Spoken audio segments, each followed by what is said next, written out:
On the bitterly cold night of November 8, 1983, 3 corpses were wheeled into the Department of Forensic Science morgue at the University of Bergen in Norway. Despite being dead for only 3 days, the bodies were already in a terrible state, but they were nothing compared to the horrors to come. The bodies, referred to in the autopsy report as numbers 1 to 3, had all perished in a fraction of a second, but they bore the marks of unimaginable stress. According to the report, the state of rigor mortis was unusually strong for the amount of time that they'd been dead. Blood had accumulated in the lower parts of their organs, and there was evidence of severe hemorrhaging in the major blood vessels as livor mortis also set in. Their lungs were dripping with edematous fluids, and every organ showed severe tissue damage as a result of gas buildup in their blood vessels. Their livers were enlarged. Their stomachs had undergone some kind of damage you typically see in advanced putrefaction. Their hearts were all in ruins, with destroyed blood vessels full of free-floating fat that had boiled under pressure, described by the doctors performing the autopsy as, quote, like sizzling butter on a frying pan. The same sizzling fat was found in other organs too. Their brains and spinal cords weren't in any better state. The autopsies revealed that the brain matter for each body was unusually pale, their blood vessels filled with more gases and fats that had no business at all being there. Cysts had also arisen in multiple areas of the brain and spine. Some of their bodies bore evidence of microscopic necrosis. In short, they were deader than dead.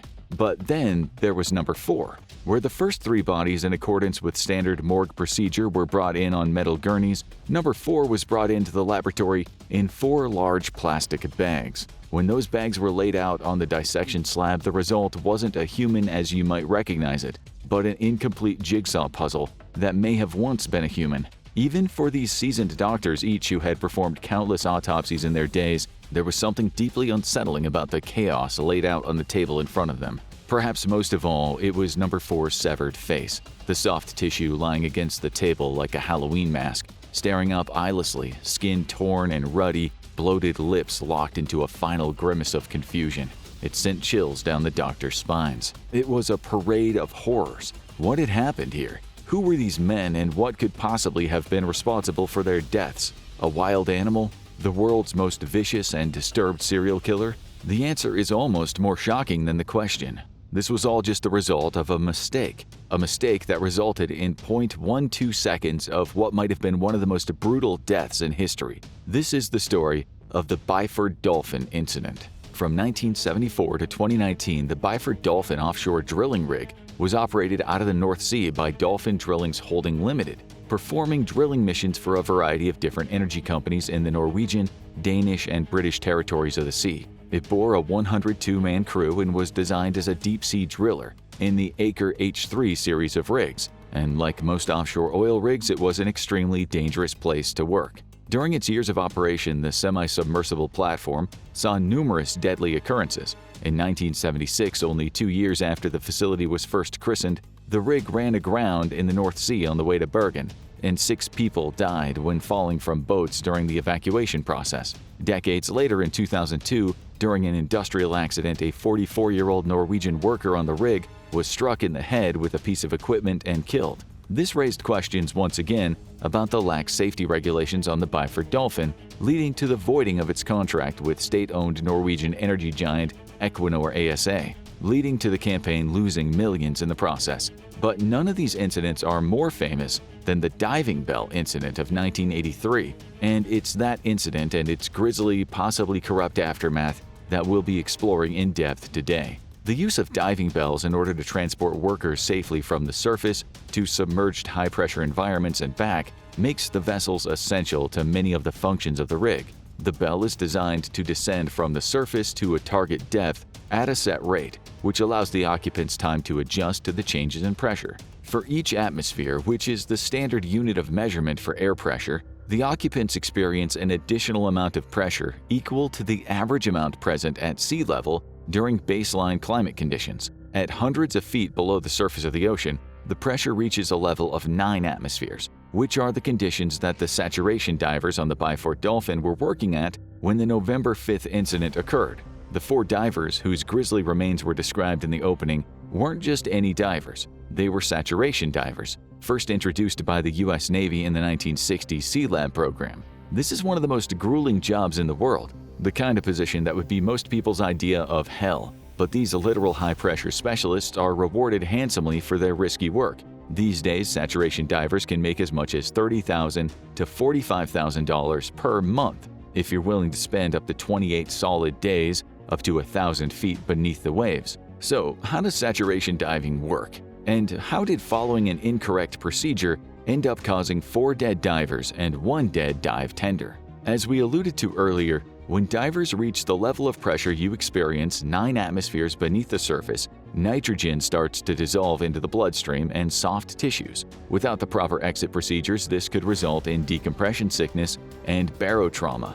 More on that later. In saturation diving compared to normal scuba diving, equipment is used to have divers intentionally reach a point of saturation with the inert gases in their blood and tissue, at which point they'll be able to dive for extended periods before coming back up and undergoing a safe decompression process. Saturation divers are confined in a highly pressured chamber called a diving bell, and they need to stay inside the diving bell for 1 day per 100 feet that they descend into the depths. If you're already feeling claustrophobic at hearing that, you probably aren't cut out for this. It's a job that takes extreme patience, as the divers allow the nitrogen levels in their body to reach a point of saturation. They're made to breathe a gas concoction of helium and oxygen in most cases, which has the bizarre side effect of giving the saturation divers cartoonish high-pitched voices for weeks, referred to by some in the industry as a Donald Duck voice. When the process is complete, they're ready for a long stay underneath the waves to do whatever their employers wish. In this case, operate and maintain the rig's drilling equipment.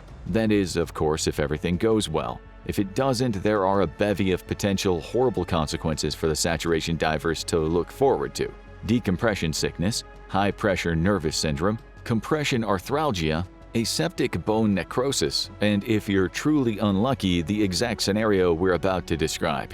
While descending to the depths as a saturation diver can be hazardous, coming back up can be just as deadly, especially when your equipment lets you down. As a saturation diver, you'll typically spend the last week of your mission in a hyperbaric chamber, meaning a chamber where the high-pressure environment is artificially created in order to slowly and safely depressurize. Whether this goes well all comes down to the dive tenders, the technicians who operate the umbilical cord between the rig and the diving bell. This is a series of bound tubes that regulate communication and also the gas flow and the pressure inside the diving bell. And if things go wrong with the umbilical, things get real bad real fast. And that's why it's so vital for tenders to know what they're doing and be in control of the situation at all times.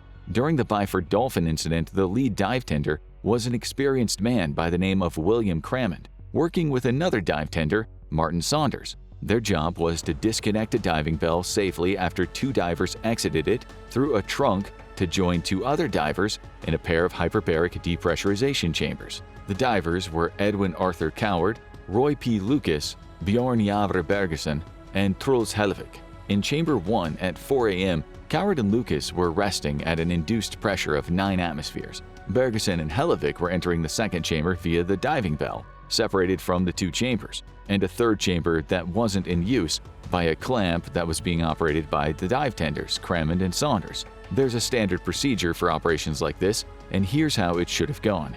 The diving bell door, which would have been open to the trunk connecting it to the hyperbaric chambers, would have first been closed. The pressure would have then been slightly increased to the diving bell in order to make sure that the door to the diving bell was sealed tightly. The door to the first chamber, now containing Hellevik and Bergersen, would then be closed and sealed, cutting it off from the trunk. The trunk would have then been slowly depressurized until it reached 1 atmosphere, at which point the clamp connecting the diving bell to the trunk could be released, and the diving bell could be removed entirely. It was just after step 2 that disaster struck. The general consensus was that Crammond mistakenly opened the clamp connecting the diving bell to the trunk before Hellevik had closed the door to the chamber, though a later report commissioned by the Norwegian government suggested it was more likely an equipment failure than human error from Crammond. But in either case, everyone involved would pay dearly. The second the clamp was opened at the same time as the chamber door,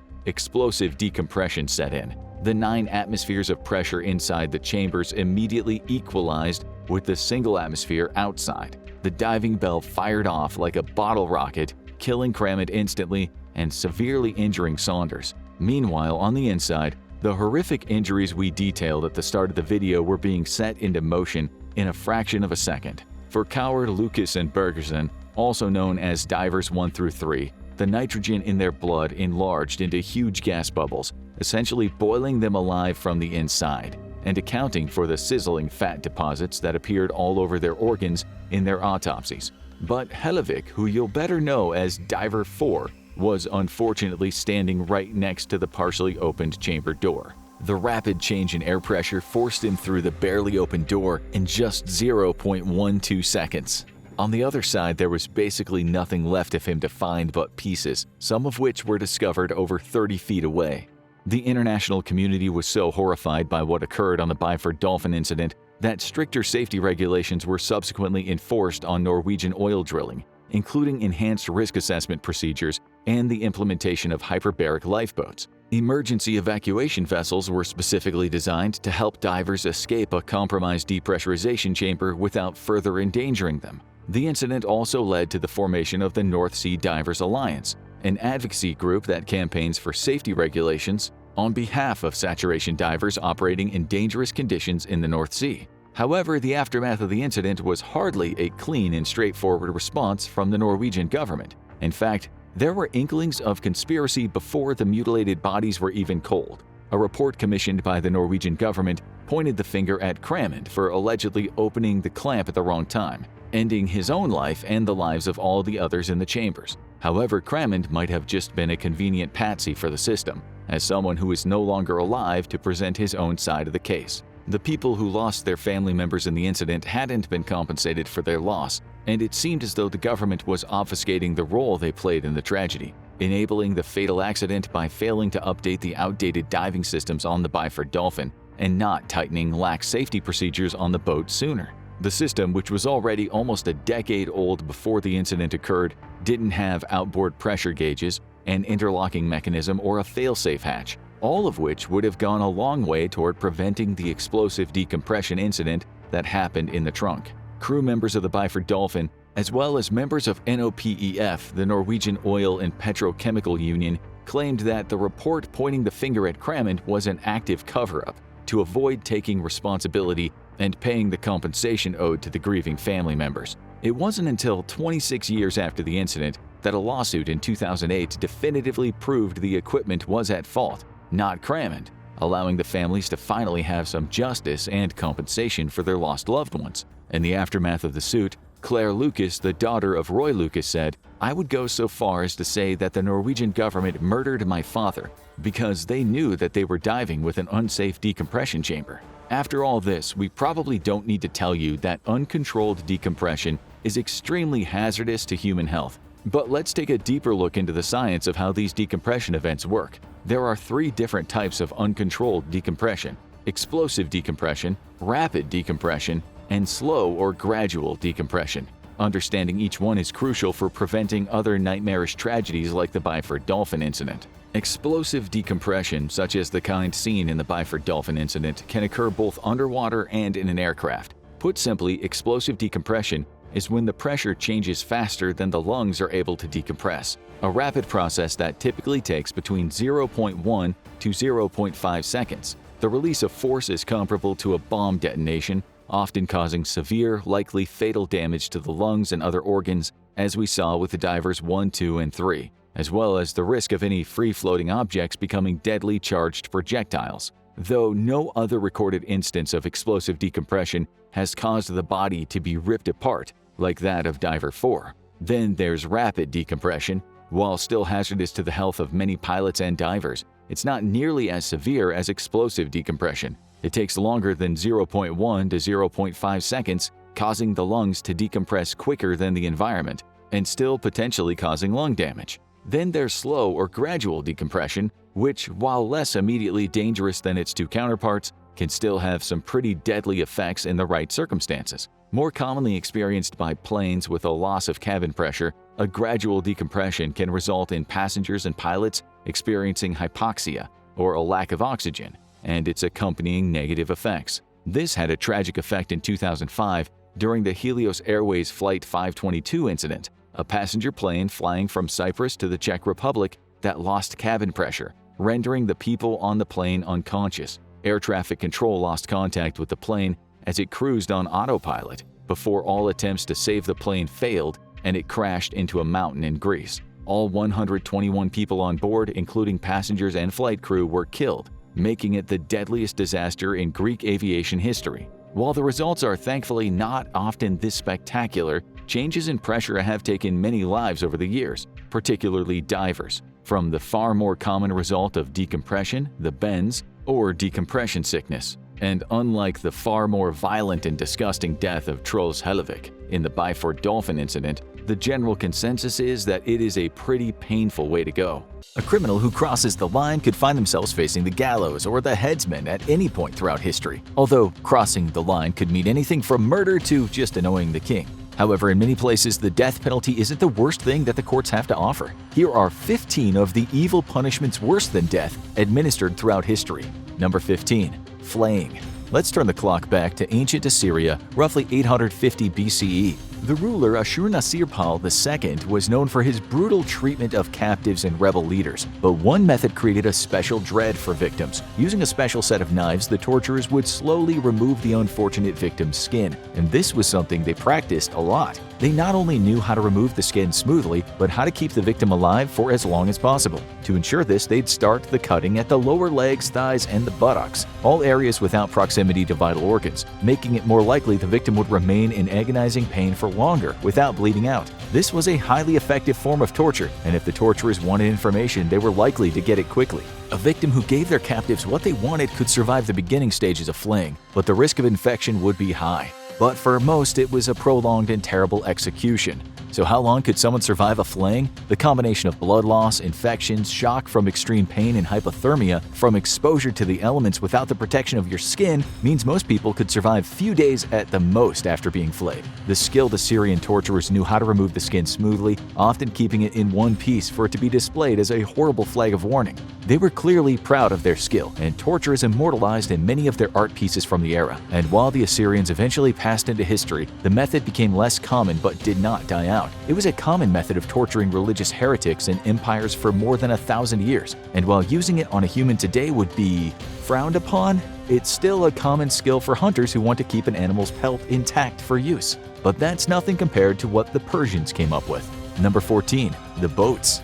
Flaying usually kills people after a short period of intense torture, but other methods keep the pain going for a lot longer. When a soldier named Mithridates murdered the brother of the king wanted him to suffer. Sure, the king's brother had been attempting a coup, but it didn't matter. He ordered the soldier to be taken to the boats. This wasn't exile, it was something much worse. The condemned could be taken to a pair of boats, with one lying on top of the other. Holes would then be cut in the boat for the victim's head, hands, and feet. So he would be trapped inside. But then the real torture begins, and it starts with dessert. The condemned man is force-fed a mixture of milk and honey, pumping him full of the sweet mixture until he's nearly to the point of nausea, and left in the sun with the sticky substance drying all over his face and body. And from there, nature takes its course. The sweet mixture starts attracting insects, who land on the man's body and begin sucking it off of him, creating a constant feeling of irritation. Joining the flies will be bees and wasps, which will be painfully stinging him. And inside the boat, the man's bloated body will release excrement, which will attract worms and other vermin. Inside the darkened boat, they'll start biting at his body and eventually burrowing in, leading him to die a slow, painful death from his body being consumed by vermin. This technique seems to have only been used in Persia, although it horrified the Greco-Roman historian Plutarch so much that he made a special mention of it in his biography of the sadist king who invented it. Was this just one madman's creation, or was this a common fate for criminals and traitors in Persia? The answer might be lost to history. It wasn't the only time animals were used to bring death. Number 13. Poena Cullae. Roman law was one of the most advanced systems of law the world had ever seen at the time, and that also meant the judges could get a little more creative. When a judge had a suspect in front of him who had been convicted of killing his father, he decided he deserved more than just a simple execution, and there would have been some surprising supporting characters in the mix. First, the convict would have been severely whipped, and his head would have been covered in a sack, at which point he would have been sewn up into a large leather sack. But he wouldn't be the only one in the sack. He would be joined by a collection of live animals, none of them friendly. At which point the whole collection would be thrown into the water to drown, with the idea that the animals would savagely attack the unfortunate man in their panic as they all sank down to their watery deaths. No word on if the animals were convicted of anything. But what animals were chosen for this terrible ritual? This varies, but one thing that seems consistent is that they were all capable of causing pain. One common choice was a rooster, whose beak and talons were capable of dealing out a lot of damage quickly. Also common was a venomous snake, who's more likely to bite when panicked. Not even a man's best friend was safe. A wild dog was a common addition. The fourth varies, but several reports point to a monkey being included, which might seem like an odd choice unless you've been attacked by them and seen how quickly they bite and claw. One thing is for sure, this wasn't a role any of them were auditioning for. While this was mostly a Roman invention, it's reported that it was revived to a certain extent in medieval Germany. There, only a cat and a dog were used, and they fought like, well, you know. Unlike other forms of execution, this one wasn't about prolonging the torture of the victim, it was simply about making those last few minutes before drowning as horrible as possible. But no Roman execution method was more infamous than this one. Number 12. Crucifixion. It's one of the most famous images in religious history, the Christian Messiah Jesus being nailed to a cross for angering the Roman authorities. But while it's mostly associated with religious martyrdom now, it was a common Roman execution method, so common that religious texts refer to thieves and other criminals sentenced for hanging alongside Jesus. And whether you were a rebel rabbi or a common thief, there were few worse ways to die. It served not just as a slow death, but as a warning to others. The crosses were placed in a public square, and the condemned were frequently jeered and tormented by onlookers as they died a slow death. But unlike many of the other methods in the list, crucifixion didn't deal a fatal injury. It just set them up to die from other factors like blood loss and asphyxiation. And the torture started early. The ritual would start with the condemned being forced to bear the heavy wooden cross on their back, often while being whipped. After the cross was placed, they would be nailed to it through their wrists and hung from it. Sometimes the feet would be nailed as well, although evidence isn't consistent. With their arms splayed out to the side, they would be left to hang for anywhere from hours to days. Because their whole body weight was held by their arms, the typical cause of death would be trouble breathing due to the pressure on the lungs. However, elements like heart failure, dehydration, or infection from the wounds inflicted by the crucifixion and whippings can also spell the end of the convict. However long they lasted, it would be an agonizing end. But because this execution method isn't immediately fatal and due to its religious association, today a small group of zealots chose to have themselves temporarily crucified as a penance ritual. At least it's ancient history as a punishment, right? Not quite. It was used in places like Japan and Burma as late as the 1800s, with some isolated reports of it being used to torture prisoners of war during World War II. It wasn't the only method that stood the test of time. Number 11. Immurement. Sometimes the most horrible thing to do to someone is to do nothing. One of the most ancient methods of torture was to take a convict and wall them in alive somewhere and then just walk away. Out of sight, out of mind for those dealing out the punishment. But for the condemned, they're left alone, in the dark, with nothing but their mind to keep them company as they slowly die a painful death due to either dehydration or asphyxiation, depending on how much air there is in the confined space. If the condemned is buried alive in a coffin, as has happened accidentally to people wrongly declared dead, they'll likely be dead within hours from a lack of air. But if they're kept in a larger space, it's likely to be fairly longer and more painful. While this was commonly used as a method of execution, it has also been used for human sacrifice. But one case was more famous than any other. The Vestal Virgins of Rome took a sacred oath to become priestesses dedicated to the goddess Vesta. They had two main duties: to maintain the sacred fire and to maintain a vow of chastity and celibacy. If they broke the latter, the punishment was dire. They would first be stripped of all their honors and ritually scourged. Their fellow virgins would dress them like a corpse, hold a mock funeral for them, and carry them to a small underground vault.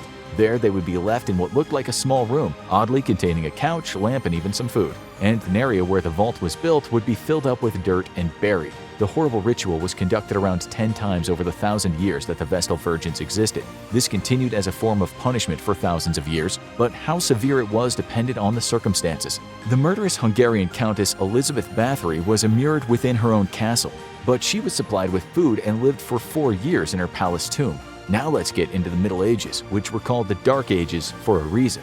Number 12. The breaking wheel. Europe loved its public executions, with everyone from murderers to heretics to common thieves facing their turn at some point. But for those deemed truly loathsome, a worse fate than the gallows awaited them. No one knows when the breaking wheel was first created, but the first references to the torture device can be found in literature from the 6th century. The condemned would be taken to a public stage and tied to the floor, at which point the giant spoked wheel would be rolled in. The goal of this first stage of the execution was to exact extreme pain, starting with breaking the legs of the convict by dropping the wheel on their shins. Sometimes this would be followed up by killing the inmate by dropping the wheel on their neck, but this wasn't common because the public demanded more blood than that.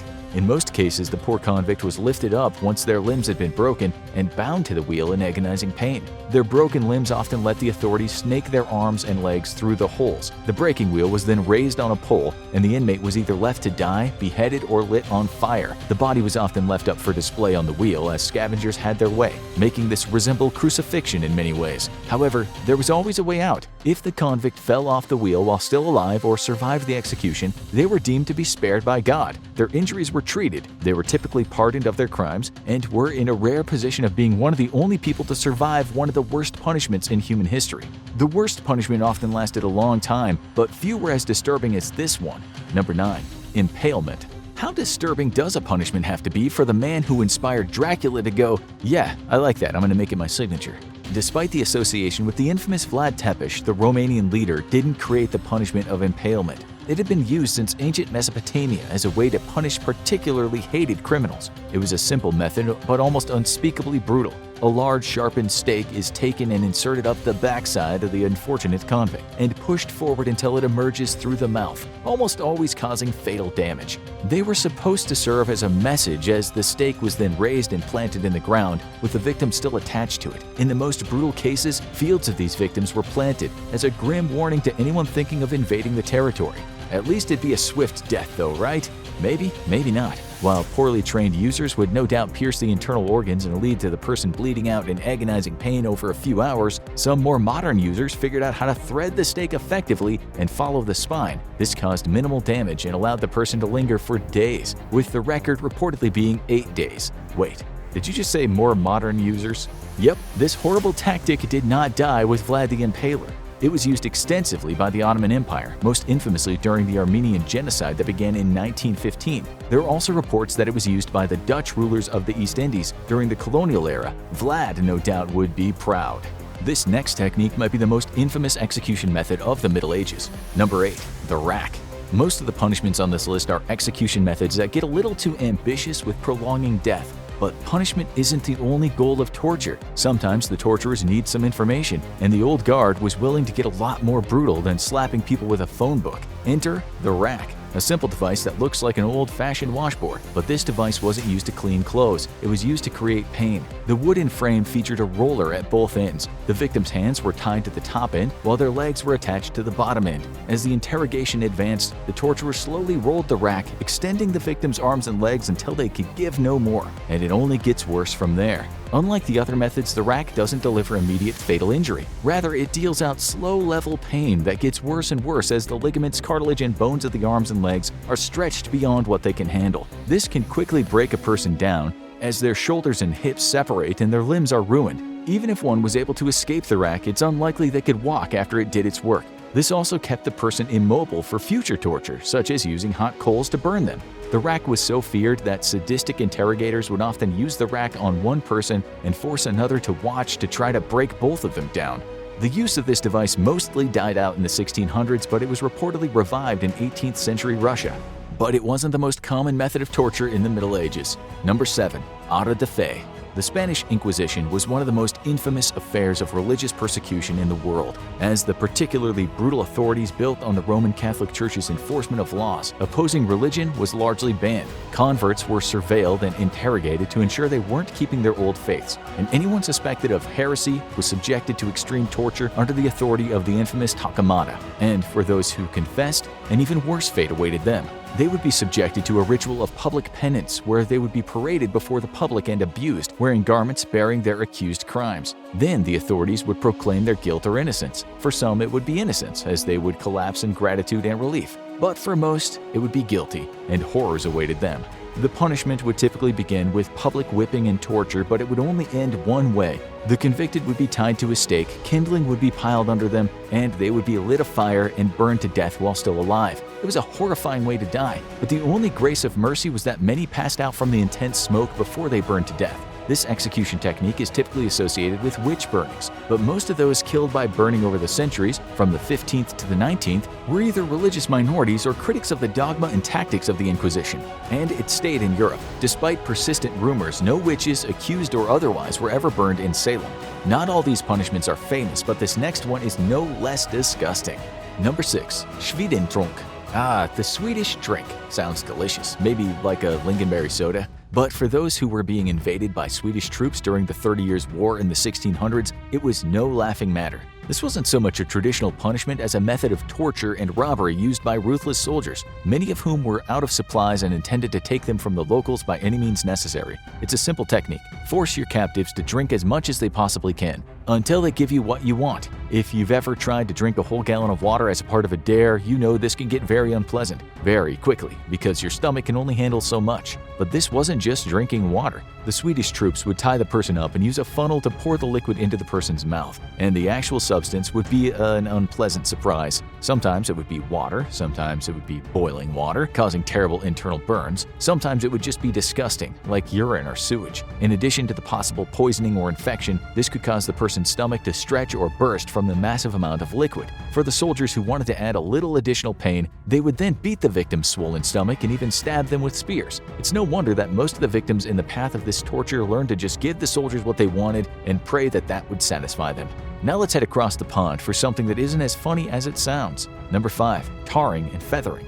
It almost sounds like a cartoon gag. The unfortunate convict gets a bucket of tar dumped on him, and now they're all sticky. And here come the feathers. They look like a giant chicken. But this isn't slapstick comedy. It's a feared fate for those who angered the mob in 18th century America. The tradition might have started much earlier. It was first referenced in an order by Richard I in 1189, but it didn't catch on until tensions started rising in the British colonies in North America. Angry rebels in the years before the Revolution would protest tax laws by kidnapping British officials or suspected informers, coating them in pitch tar and covering them with feathers to publicly humiliate them. It was considered a grave insult and good sport for the rebels. But the truth was actually much worse. How do you get the tar nice and sticky? You heat it up. While this wasn't often the case, often tar poured on the victims was boiling hot, and when it dried and came off, it would take pieces of burned skin with it. There's no report of anyone dying from being tarred and feathered. Many of the victims were left in agonizing pain and had permanent burn scars. The punishment became rarer after the Revolution, but it was hard to keep good torture down.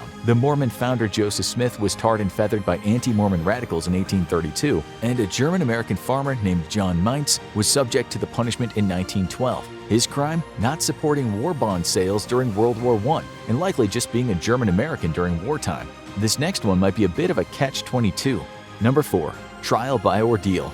You've been accused of a horrible crime and the penalty is death. The good news is you can get out of it. You just have to do what? Trial by ordeal goes back to antiquity, when the most common form was trial by combat. This one was actually rather fair. You just go into the arena, fight a guy, and if you come out alive, you're free. Want to prove you're innocent of murder? Just commit this other murder. This would fall out of favor eventually, but elements of it persisted in the duels that became common in the West. But in other cases, the odds were stacked against you. These trials would often resemble torture, such as the accused being sentenced to trial by fire. In this one, the accused would simply have to walk barefoot over a field of hot coals or hold a red-hot iron. Sometimes the person simply had to accomplish the painful task, but more often they would be checked for signs of injury and only deemed to be innocent if they somehow managed to escape without getting burned.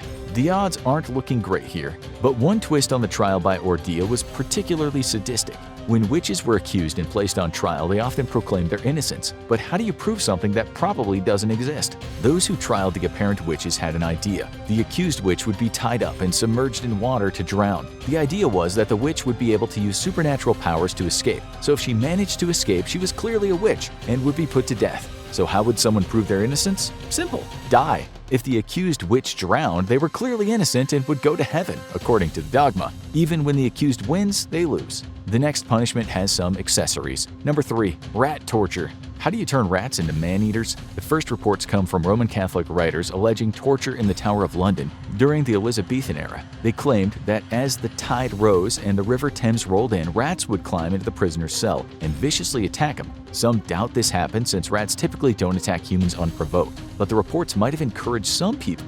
Because in the 16th century during the Dutch Revolt, someone did manage to weaponize the furry plague vectors. A pottery bowl filled with rats would be placed upside down on a prisoner's body, and hot coals would be placed on top of it. As the bowl heated up, the panicked rats would desperately gnaw at the prisoner's flesh to try to find refuge from the heat. Someone called PETA. It's grotesque and it worked. Rat torture isn't a particularly common form of torture simply because it depended on living animals doing what you need them to do, but the fear that rats create made it an appealing option for particularly cruel dictators, and it made an appearance in military dictatorships in South America during the 20th century. Argentina in particular was infamous for using a retroscope to insert live rats into people and letting the creatures dig their way out. It's mostly a horrifying fact of the past, although in 2010, a man threatened his kidnapped victim with rats to get him to grant his wife a divorce. This next torture is especially horrible because the victim does it to themselves. Number 2. Yubitsume.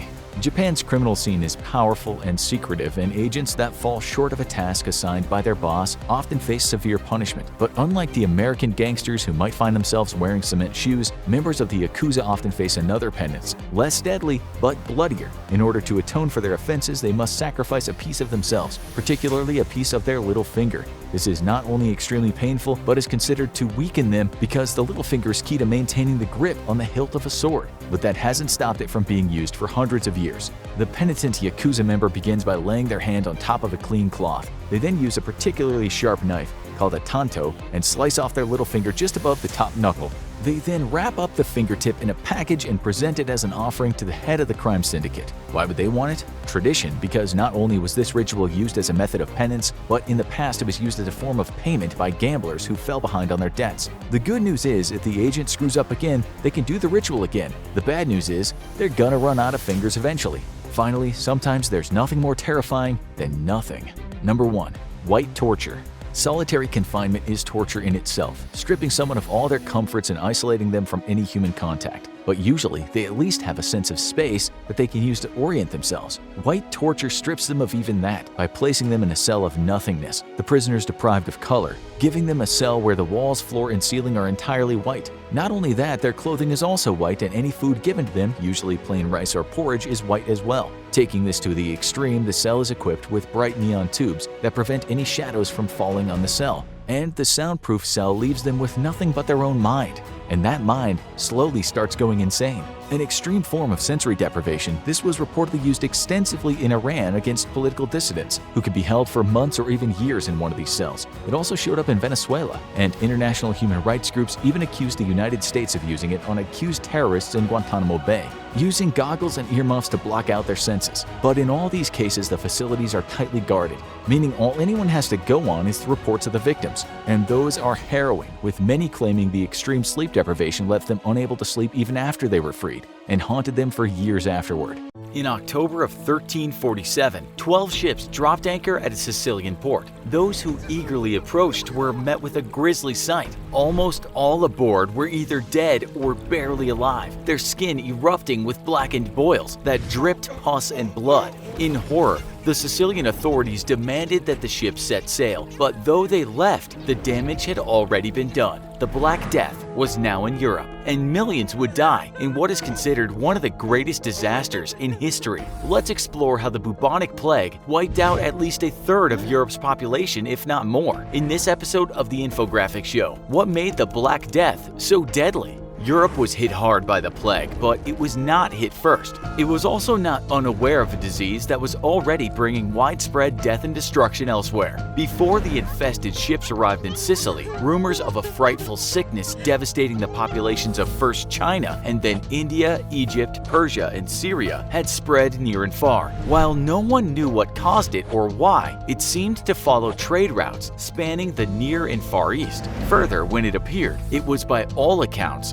unstoppable. Those struck by the Black Death would begin to swell at the lymph nodes located in their groin area or underarm regions. The growths would soon develop into large blackish-blue egg-sized lumps, or for the even less fortunate, expand to the size of apples. These would then fester and ooze various bodily fluids. Beyond this, those with the disease could develop any combination of a series of additional symptoms. These included fever, pain, chills, sweating, upset stomach, and diarrhea. Almost always, this was followed by death. According to those who observed its effects firsthand, all it appeared to take was a brief physical contact with the clothing of someone who was sick to pass the disease onto another, though some doctors claimed that it was the spirit leaving the body of the deceased that infected others as it passed by. Obviously, at this point in history, the real methods of disease transmission were not yet well understood. Without understanding it, most were helpless to defend against it. Few areas other than some islands cut off from the rest of Europe by the sea made it through the pandemic plague-free. The rest of the population was not so lucky. The bacterium infiltrated virtually every European city's defenses, and many who appeared perfectly healthy one day could be dead a few days later. It was uncommon, though possible, for someone to survive a week or two before he or she died. Compounding problems further, those with the disease would typically be asymptomatic for the first few days, and so no one would be aware that they had caught it. This meant that successfully isolating them from the rest of society at this point was all but impossible. Those who tried the next best thing to protect themselves by fleeing for the country were not safe there either. The plague decimated livestock as well, and countless pigs, cows, chickens, goats, and sheep who also died a brutal death.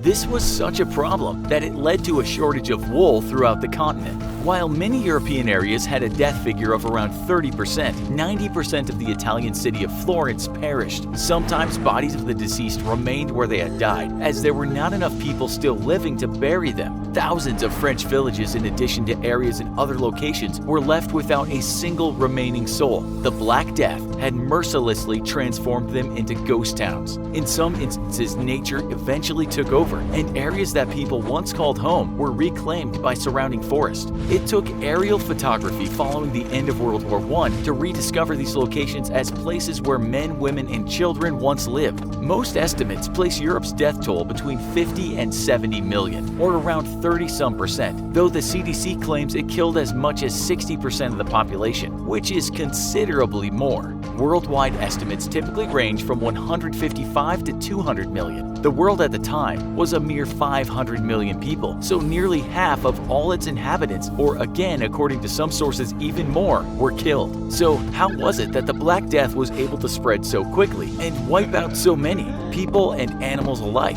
Well, for one, as previously mentioned, there was little in the way of scientific knowledge in the 1300s. Not only did people not understand the plague's causes or modes of transmission, but there were also countless failures in how those in the medical field attempted to treat it. It is true that Yersinia pestis, the bacterium behind the Black Death, or bubonic plague, is highly contagious. It can also be spread in many ways, though obviously contaminated spirits aren't one of them. Many believe that in its later stages it had the ability to morph into an airborne strain that could be passed on to a new host via a simple sneeze or cough. However, all strains, airborne or those in the more initial stages that are not, are believed to have been transferred through a flea or lice bite, and many animals, in addition to countryside livestock, serve as hosts for the bacterium and blood-sucking pests. Examples are things like squirrels, rabbits, chipmunks, and mice. However, many in the scientific field have argued that by far the worst contributor to the spread of the Black Death was the urban rat and its flea. Part of the reason for this belief is that rats have been observed to develop symptoms quite similar to those in people, and in cases of the modern-day plague, many people with the sickness had accompanying bites from fleas. Recent outbreaks often follow what's known as rat falls as well, or where rodents die off in record amounts for whatever reason. Thus, the most prevalent theory is that the Black Death all began when rats with the plague died and their fleas then looked for more blood in another readily available source, which would at times be human. Upon being bitten by the contaminated flea, this person would then be exposed to the deadly bacteria. Seemingly in support of this theory, ships during the mid-1300s were commonly infested with the furry rodents who thrived in their dark, moist environment. And following the death ship's arrival in Sicily, the plague continued to spread further, following a trade route pattern, as it had previously in Asia, to other port locations throughout Europe and as far down as North Africa. However, more recently, there have been some proposed tweaks to this rat-based theory. As we just mentioned, the Black Death, after all, is not the only outbreak of the plague in the world's history. There have been outbreaks before as well as after, and those that took place more recently followed a different pattern entirely. Europe's Black Death spread much faster, and as far as historical records are concerned, there was no mention of a mass rat die-off in the days or months preceding it. Now, some scientists suggest that it was human fleas and lice that were the true culprits behind Europe's version of the disease. In this case, fleas would bite infected people and then move on to others one by one who happened to be in their nearby vicinity. They describe the underlying mathematical model that a rat flea spread follows is quite different from a human flea or lice one, and when information is plugged into simulations, the human flea model more closely matched data from 7 of 9 plague-hit European cities. Those with this newest evidence admit that the causes of the plague are surrounded by ongoing controversy. However, whether the fleas were of human or rat variety, it's a blood-sucking pest of one kind or another that likely passed it on successfully and so very quickly. It also turns out that the Black Death may not have been causing mass devastation all by itself. When victims' bodies were exhumed from mass graves in England, anthrax spores were also discovered along with them. If anthrax was occurring at the same time as the plague, this would definitely have made things much worse. Anthrax can not only be passed by coming into contact with sweat, saliva, or tears, but also by mere skin contact. In other words, at the time of the Black Death pandemic, people could have come down with a life-threatening disease of one kind or another in pretty much every conceivable way. It's possible anthrax and other diseases made people extra susceptible to the plague due to already compromised immunity. Also, it's possible that the body count of those claimed by the Black Death included victims that actually died from anthrax or other diseases. Beyond its quick transfer from host to host and the contributions of additional disease, the way the Black Death was treated failed to help and may have actually helped kill victims or spread it further unintentionally. For example, at least initially, medical practitioners would do things such as perform bloodletting on patients with the plague. This is where they cut into the veins or arteries in the neck or arms of those who were sick so that their blood flowed freely.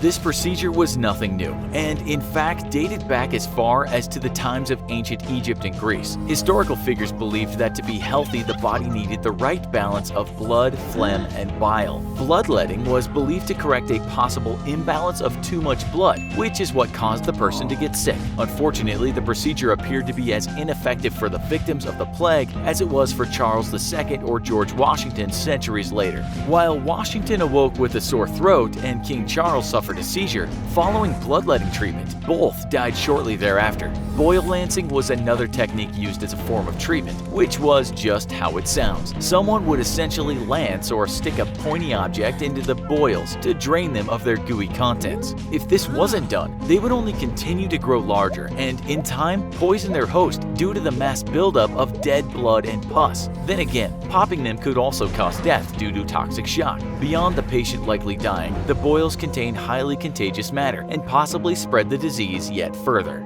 Other methods such as burning of various herbs or immersing the sick in vinegar or rose water were also, unsurprisingly, ineffective. In time, after failure upon failure and in an attempt at self-preservation, many doctors simply stopped accepting patients. Even priests began refusing to perform last rites out of danger for their own safety. Where men failed, nature did little to help either. Not only did people have little idea of how to handle the plague, but they were genetically prone to succumbing to it. Studies of the remains of the European population at the time determined that only 0.2% had a gene that offered them any form of immunity. The other 99.8% had none. Since so many of those who were susceptible to the plague died from it, they did not pass their genes on further to the following generations. Many of those who did have the gene lived on to procreate. This is why Caucasian Americans now have a 15% chance of having some resistance to the disease. This is pretty good news, considering the modern form of the plague is still around today.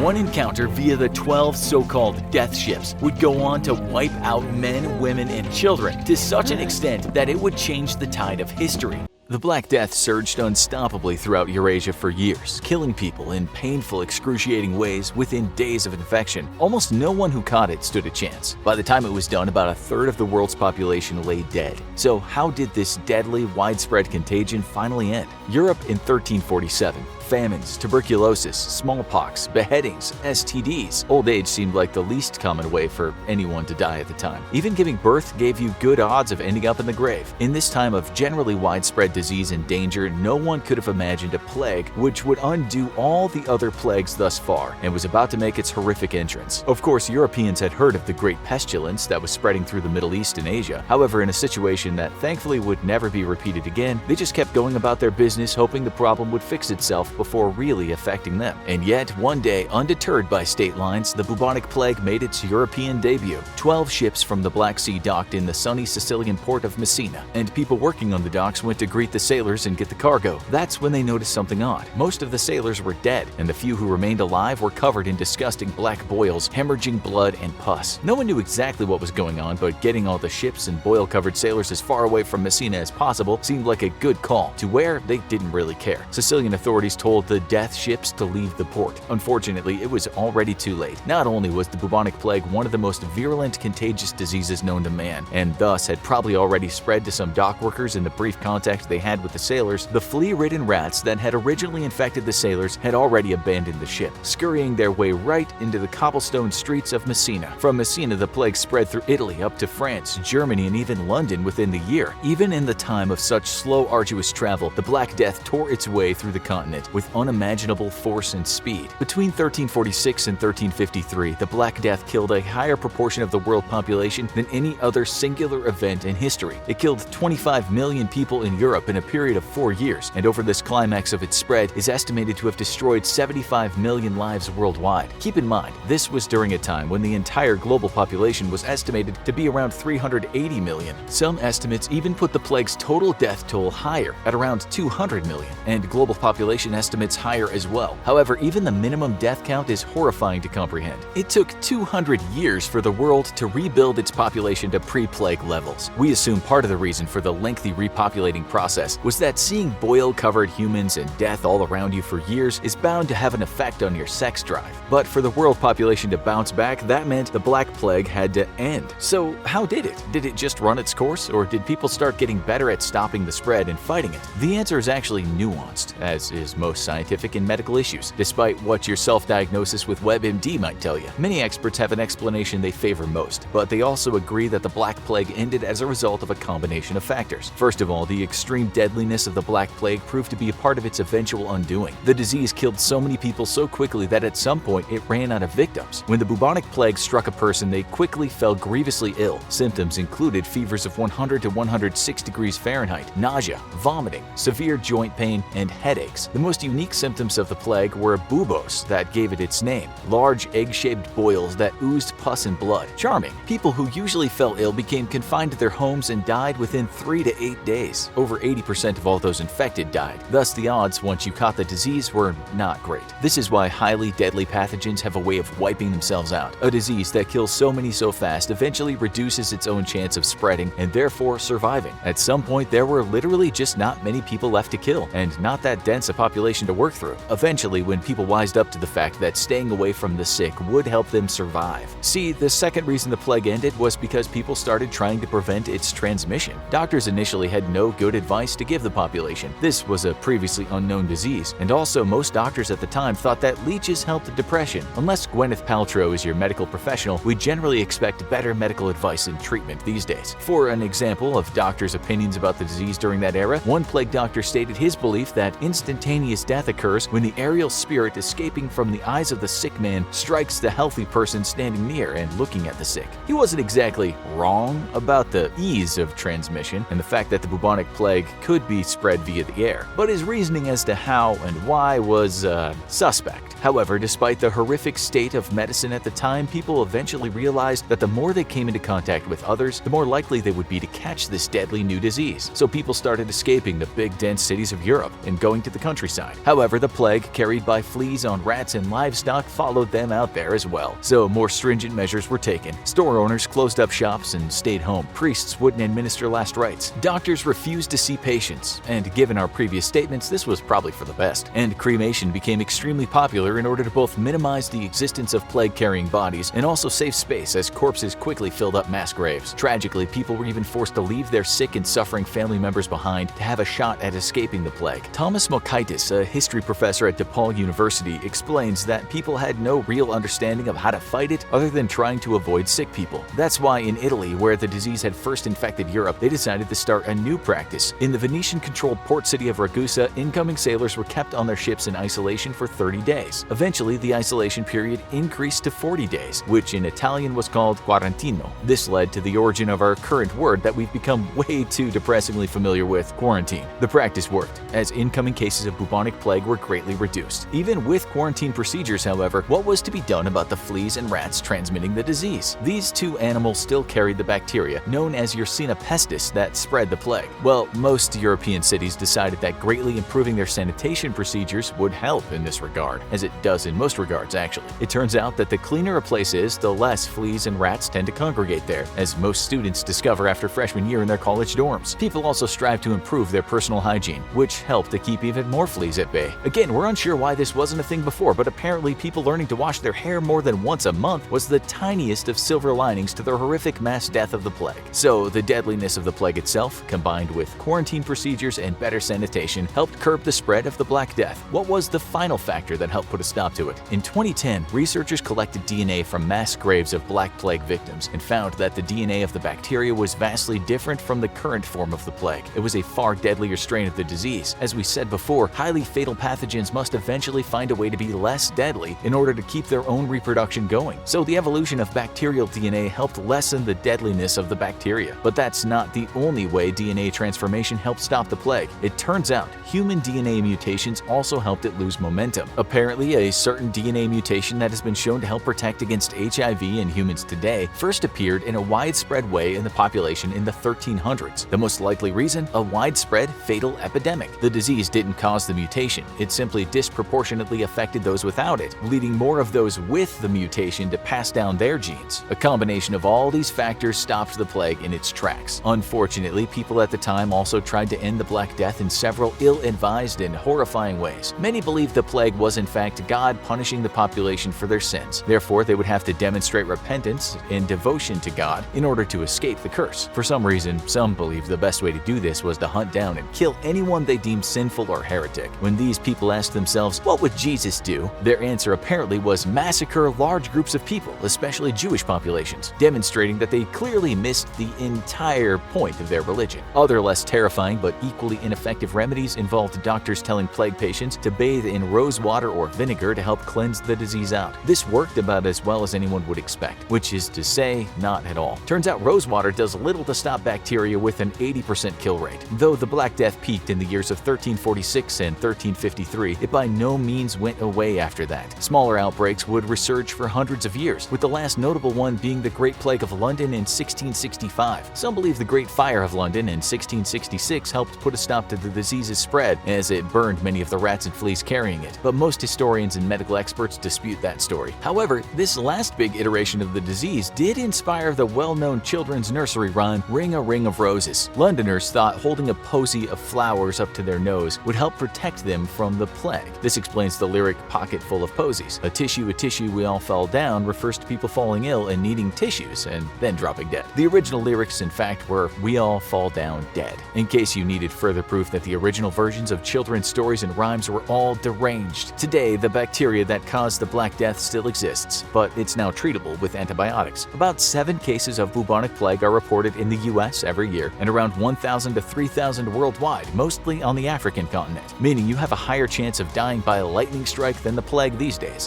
She was born on July 1, 1961, with the name Diana Frances Spencer. When her father became an earl, she then became Lady Diana Spencer, and then later some people called her the Princess of Hearts, the People's Princess, and for others, she was England's Rose. As those names suggest, Lady Di was quite the popular princess, and although from nobility, she was liked for being a bit more down-to-earth than some of those posh royals. She had 2 kids, William and Harry, and she was unchangeable when it came to bringing them up on her own terms. The outspoken woman then got divorced, once saying on television about her hubby's transgressions, "There were 3 of us in this marriage, so it was a bit crowded." And then she died. Some of you might be old enough to remember the tragic night Lady Di was taken from this world, with a lot of Brits being able to answer this question. Where were you when Princess Diana died? It was some event, a global news story with a massive impact, and tears were shed from Manchester to Mumbai to Manhattan. As we said, Diana upset the apple cart a little during her marriage to Prince Charles, and after she divorced him, she wasn't willing to let herself or her kids be pushed around by the royals. It's said she fell out with Queen Elizabeth before she died, and would have the occasional argument with Prince Philip. It was a right old royal drama, as people might say in London. She was a rebel in some respects, but a rebel with a cause. One of the reasons for her popularity was that people believed that Diana wanted to use her title, her star presence, to do some good in the world. She supported many charities and many causes, including helping raise awareness about HIV, animal rights, homelessness, drug addiction, and use of landmines, certain diseases, and more. She wasn't hard on the eyes either, which helped somewhat in her warming to the public. In TV appearances, she spoke openly about her depression, her divorce, which was something the royals just didn't do. Up until then, most of the family agreed that what happens in Buckingham Palace stays in Buckingham Palace. She once said quite candidly on TV, "I didn't like myself. I was ashamed that I couldn't cope with the pressures." Such honesty was unheard of in the royal milieu. And for some, this openness made her legendary. At last, some reality in a royal household. She told the press that some of the royals thought she was unstable, admitting that at times she didn't exactly get along with her extended family. Again, this kind of criticism was unheard of, but it was a breath of fresh air for some Brits. So when she died somewhat mysteriously on the night of August 31st, 1997, there was a lot of talk about her being murdered. Conspiracy theorists believe that she had been shut up for good. But let's start with the accepted story of how she died. Her death was called by some the news story of the century. If the Twin Towers going down was the news story of the following century, Diana's death rocked the world in an equal measure. There's no social network back then, so news didn't travel so fast. We didn't see any last tweet from Diana, such as popped out for a while paparazzi still being a pain. But many Brits will remember something that flashed up on their TVs around 1 in the morning, and that was Paris car accident, Princess Diana seriously hurt. But let's reverse a little. During the day before her death, she had been with her lover Dodi Fayed, the son of Egyptian billionaire Mohammed Al Fayed. Some reports tell us that he even planned to ask her hand in marriage that day, but as they both gave up the ghost that night, we'll never know for sure. Other reports say that it wasn't the case. We know that around 4:30 p.m. that day, they both entered a hotel owned by Fayed's dad, the Ritz Paris. A bit later, Fayed bought a couple of expensive rings from a jewelry store. And quite a lot later, about 10 p.m., the two went to l'Espadon restaurant. They had plans to dine somewhere else, but the paparazzi were swarming, so they changed their plans. In the book The Day Diana Died, it's written that she ordered Dover sole, vegetable tempura, and a mushroom and asparagus omelet. This was in fact her last meal. It said Fayed started to get suspicious that some of the diners were photographers pretending to be other diners, and so the two took their meal to their hotel room. At midnight, it said that the two wanted to leave the hotel and go to Fayed's apartment. And so they got in a black Mercedes S280 with Ritz security worker Henri Paul as the driver. Witnesses say that the driver had drunk a scotch and 1 beer, but later blood tests said that he was 3 times over the legal limit. He liked to drink, his friends later said, but didn't have a problem. He was also on Prozac too. Anyway, he died. Was the crash his fault? Well, that's the billion-dollar question. Some investigators said that it was his fault, 1 for being drunk and 2 for driving recklessly. Anyhow, Paul was driving the pair to Fayed's place. At 12:23 a.m., he was driving at high speed because he was trying to lose photographers that were following the car. This didn't end well because Paul lost control of the car in the Pont de la Mar tunnel and hit a concrete pillar. Paul and Fayed were said to have died on impact, while Diana received some treatment by someone on the scene, and she was later cut out of the wreckage of her car. There was one survivor, however, and his name was Trevor Rees-Jones. Some reports have said that the reason is that he was wearing a seatbelt, but other reports have said that this wasn't the case. He was lucky perhaps, but not so lucky as his face was completely shattered. It took a long time and many operations to rebuild it. Many years later, he'd write a book, saying he did that because he was bothered about all the conspiracy theories. He once said, "I'm not part of a conspiracy to suppress the truth at all. All I've ever done is give the truth as I see it." Of the night, he said he remembers very little, just that after the crash he heard Diana moaning and called the name Dodi. That's not what Dodi's dad thought though. He believed Rees-Jones was lying and was part of a cover-up. The billionaire said it was murder orchestrated by Prince Philip with spy agency MI6, and this is where the story gets interesting. But first, let's stick to the official tale. At around 1:20 a.m., as an ambulance is taking Diana to the hospital, she suffers cardiac arrest. At 2:01 a.m., she arrives at Pietri-Salpêtrière Hospital and immediately undergoes surgery. At 4 a.m. on the dot, she is pronounced dead. Game over. The English Rose is no more. This is what the doctor told the media. Diana's body arrived in a condition of serious hemorrhage and shock, and urgent surgery showed a severe wound to the left pulmonary vein. Despite the closure of this wound and the 2-hour external and internal cardiac massage, no official respiratory circulation could be established. That same day, her body is flown to England. Even if you weren't a fan of the royals, most people hated the paparazzi. To some extent, those avid loons with cameras are still despised today because of the event. Tears flowed under the grey clouds and drizzle of the UK, while the rest of the world mourned. Well, some cried, but quite a lot of others were already busy constructing conspiracy theories. If you saw the wreckage, you wouldn't have been surprised to hear that people died. The car looked like it had gotten on the wrong side of King Kong. But a strange thing is, some initial reports said Diana had just suffered a concussion, a broken arm, and cuts to one of her thighs. And this is what a Sky News anchor later said. "I got a call saying Dodi was dead. Diana was fine, but they thought she'd probably broken her leg. Maybe this was just a mix-up, but it kinda looks suspicious. Because of all the theories, the English police later started an investigation called Operation Pageant. Millions of dollars later, and they concluded that it was just an unfortunate accident. Many people don't believe this, and let's not forget that there are quite a lot of folks in the world that believe the Queen is a lizard hiding in human skin. Dodi's dad doesn't believe in lizard people, but he had a rational theory that they were purposely killed because Diana was pregnant with Dodi's child. He said the royals could not accept that an Egyptian Muslim could eventually be the stepfather of the future King of England. Tests, though, showed no signs of pregnancy. It just depends if you believe the testers. Other reports say her condition after the crash would have made it impossible to test her for latent pregnancy. Diana herself thought someone was out to get her. Her butler later told the press that she had written that someone is planning an accident in my car, brake failure, and serious head injury in order to make the path clear for Charles to marry. This is true, and she had let it be known that she believed someone was doing things to her cars. One of her bodyguards even died in a bike crash, and Diana said that she thought he had been bumped off. This is not conspiracy, she actually said that. It is very compelling but insubstantial evidence. There's a series of tapes of Diana being very honest about her life. In them she talked about this bodyguard, a man she said she had loved. She also said this: "It was all found out, and he was chucked out of royal protection. Then he was killed. I think he was bumped off." Yep, that's a big deal. There are also theories that the photographers were partly involved, that they actually caused the crash and were working undercover with MI6 or the Wicked Royals. Still, it doesn't hold much water because those guys were all professionals and they were doing what they always did. Was the surviving bodyguard in on it, as Dodi's father said? Well, he was smashed to pieces, so if he was, he really took one for the team. Then some other people, actual witnesses, said they saw bright flashes along the road. Was someone trying to blind the driver as he raced along at high speed? Was this all set up, from someone chasing the car to make it drive fast and then someone else blinding the driver? Police didn't think that was the case. Something else people say is that if Diana had been taken to a hospital sooner, she may well have survived. The thing is, in France, people are often treated on the scene, whereas in the UK or US, there's often a scoop and run policy. The investigators also said that if it was true that medical staff didn't treat her well on purpose, then that conspiracy would have had to involve numerous people, from emergency crews to doctors to many other people. Could that many people all be working for MI6? Doctors also later said that there was no way that anyone could have survived her injuries. She was as good as dead when that car kissed the pillar. Then others say Henri Paul, the driver, was secretly in the service of MI6. An investigation did find that he had a lot of money, too much perhaps for a bodyguard. But again, the British police said they could find no evidence to support the theory that Paul was working with the agency.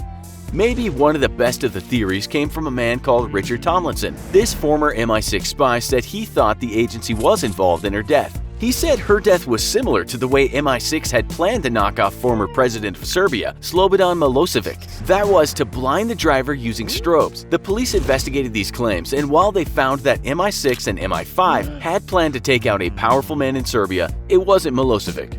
They also said that they hadn't planned to do it with strobe lights. Tomlinson was later discredited and then arrested by French police and then treated pretty badly by MI6. That's no surprise, because he told a lot of stories about the agency that didn't exactly make them look humane.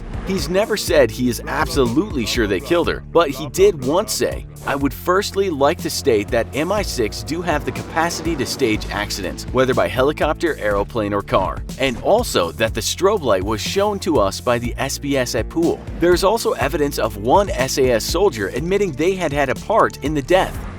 It gets worse. It is a fact that there were 14 CCTV cameras in that tunnel, yet none showed the actual crash. It turned out, in short, that none were facing the right way and that others were just not working. That does sound a bit fishy. There are also reports of a white Fiat Uno being involved in the crash, and some believe it was being driven by someone working for MI6. They say it hit Diana's car and there has been a cover-up. Witnesses even say that they saw such a car leaving the tunnel, but no one saw it in the tunnel. This car was never found. Fayed said that a man called Jean-Paul James Anderson owned the car, and he had been watching Diana and Dodi. That much seemed to be true, and indeed he did own a white Fiat Uno. Police said it wasn't the one described though. Fayed said this man was an agent and he was there that night. We might never know the truth because in 2000 Anderson apparently killed himself. Police said it was definitely a suicide. They found him in his car, his head detached from his body. Anything else? Yeah, lots. She wasn't wearing a seatbelt for some reason when her friend said that it was very much out of character. There's also the fact that she was quickly embalmed. Fayed said that this was because they tried to make further testing, especially for pregnancy, impossible. The medical staff said that it was because her body was deteriorating in the heat, and they had to think quickly. They had to have her looking presentable for the funeral.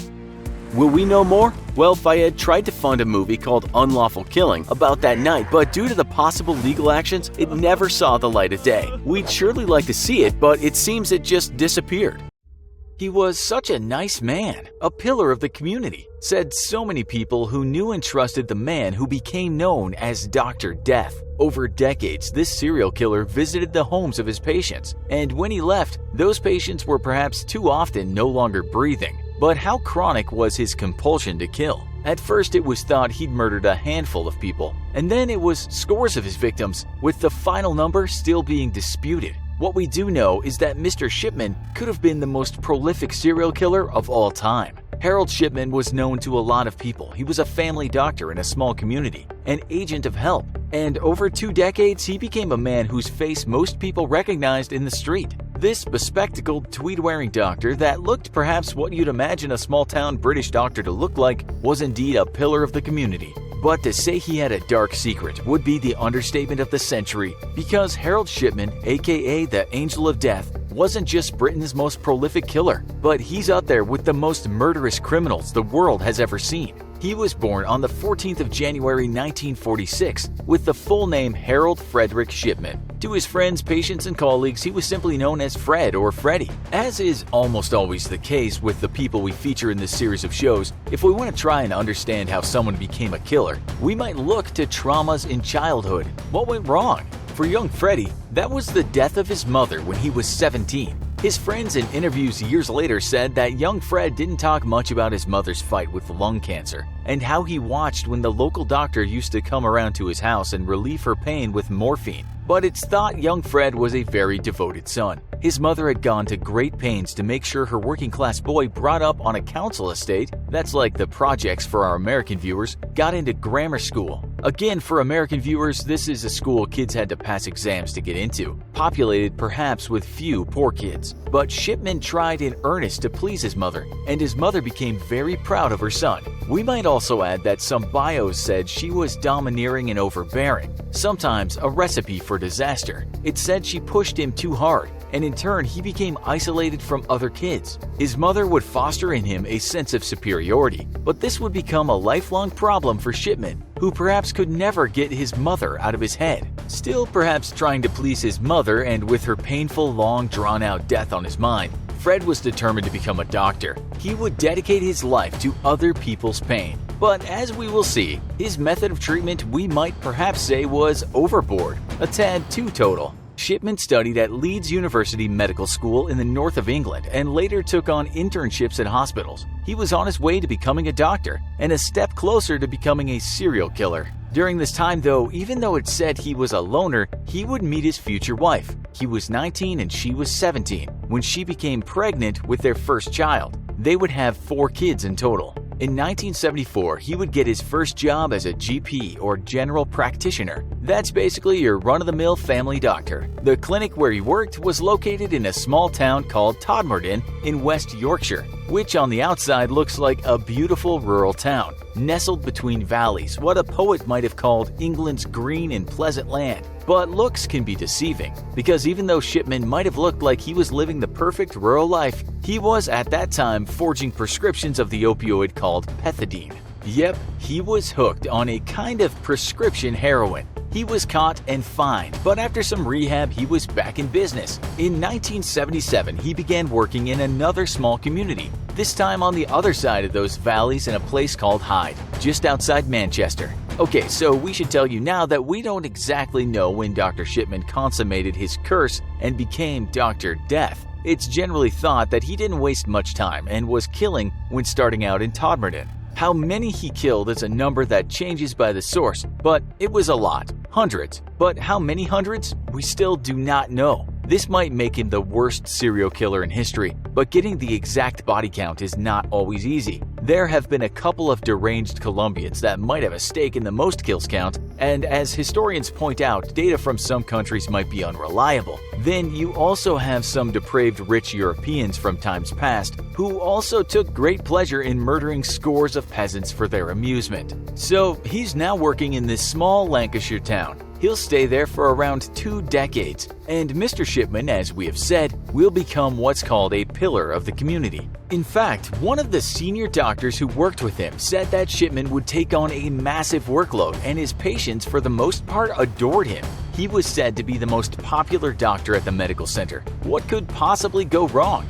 The answer to that is his patients seemed to kick the bucket a lot, perhaps before their time was up. Psychologists have said that he might have murdered some of his patients because of the power it gave him. He became God, and the memory of his dying mother was never far away. But it's said he also murdered when there was money in it for him. In one case, someone's will. He also obtained large amounts of morphine by saying he needed it for patients that sometimes didn't actually need it. According to the Guardian newspaper, most of his victims were old women. That report says his first victim was a 71-year-old woman who Shipman got rid of in 1975. It was the eve of her birthday, too. His youngest victim was a 41-year-old man and his eldest a 93-year-old woman. Killing became easier for him when he left that medical center and started his own practice in the same town. You might well be thinking, how come no one noticed that there was this doctor in town that if you saw, there was a good chance your days were numbered? Didn't anyone say, wait a minute, my mom was all right on Friday and on Saturday she was found slumped over in her chair.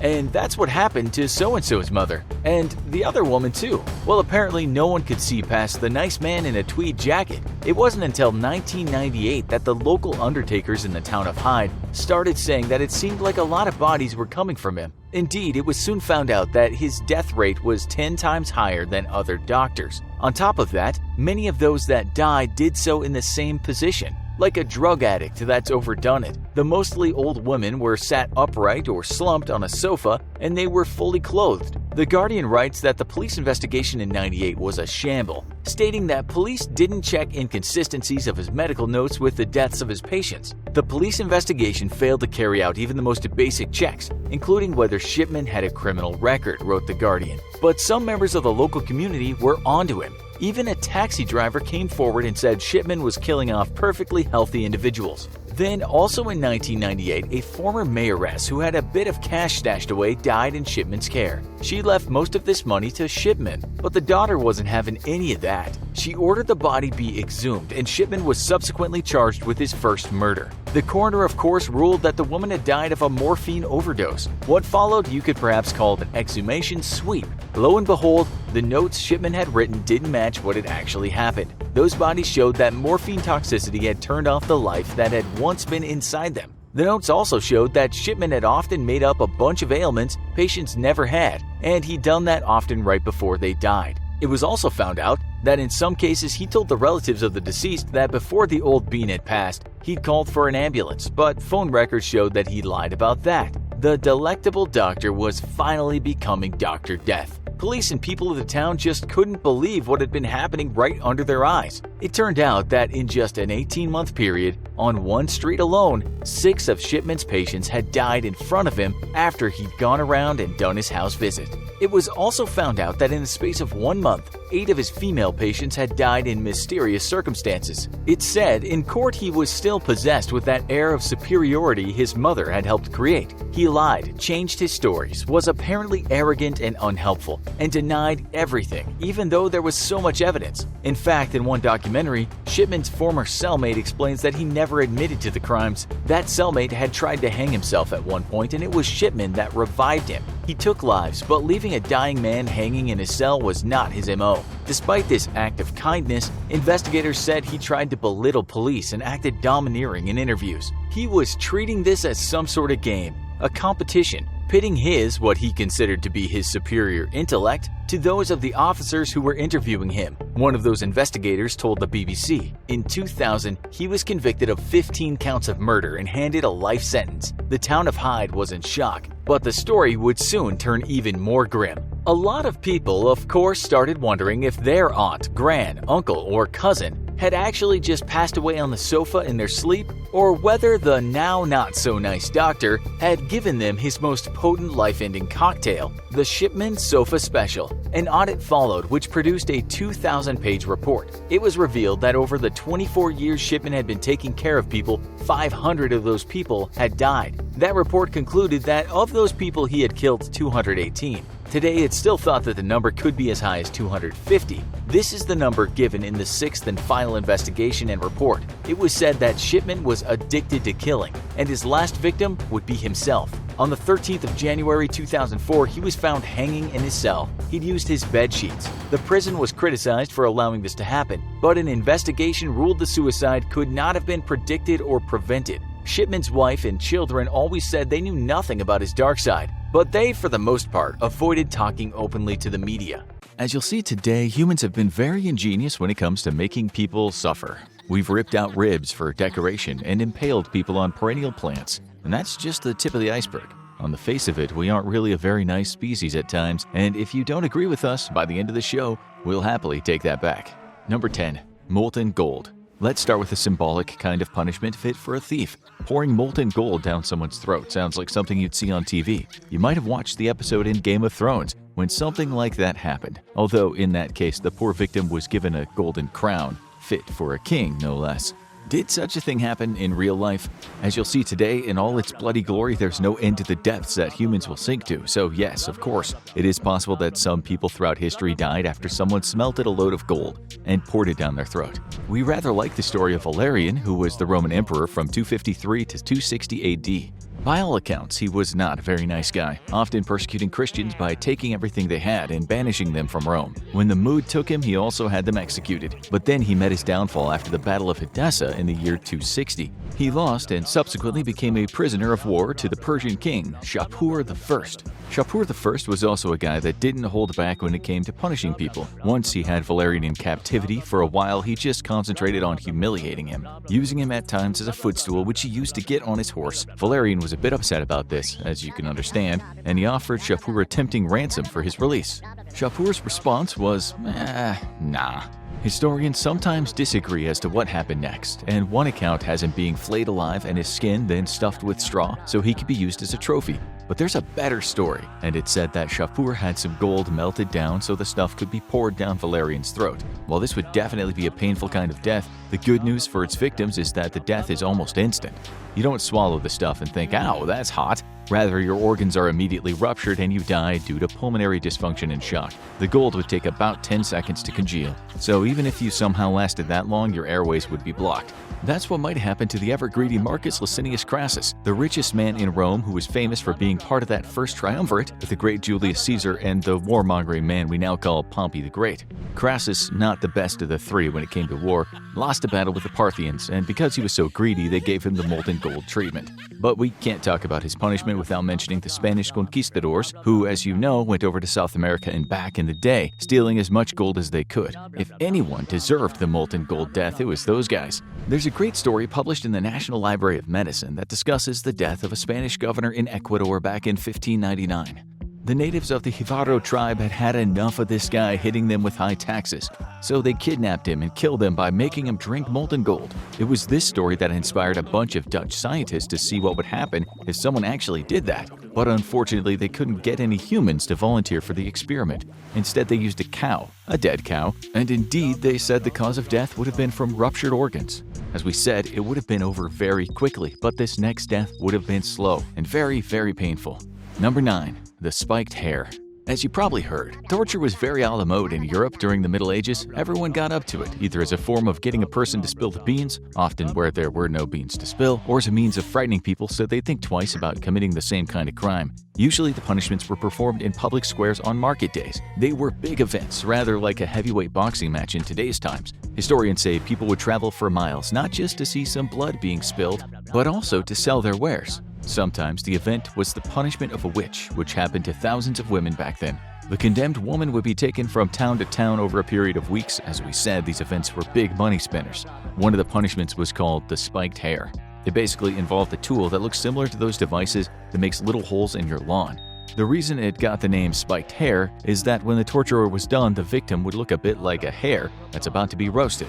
The torture was said to have been quite popular in Germany, at least until Frederick the Great banned it in 1740. If you visit the museums there today, you'll find a few of the rollers still in existence. With enough rolling up and down someone's back, people would admit to almost anything. Ouch, ouch, ouch, ouch, ouch, okay, I turned my husband into a cat. Something like that. It's not mentioned in too many stories, just likely because in terms of punishment, this one was mostly used on regular folks, not powerful people or outright maniacs. In the 1767 dictionary written by a German guy named Johann Theodor Jablonski, he described it like this. It's a roller with small pointed pegs stuck around it. This is placed under the patient's back when he's stretched out on the bench and pulled back and forth. It may not have caused instant death like having gold forced down your throat, but it did tear a person's flesh to pieces. Not only would it have been very painful, but at the time and after, the victim would likely have died from an infection.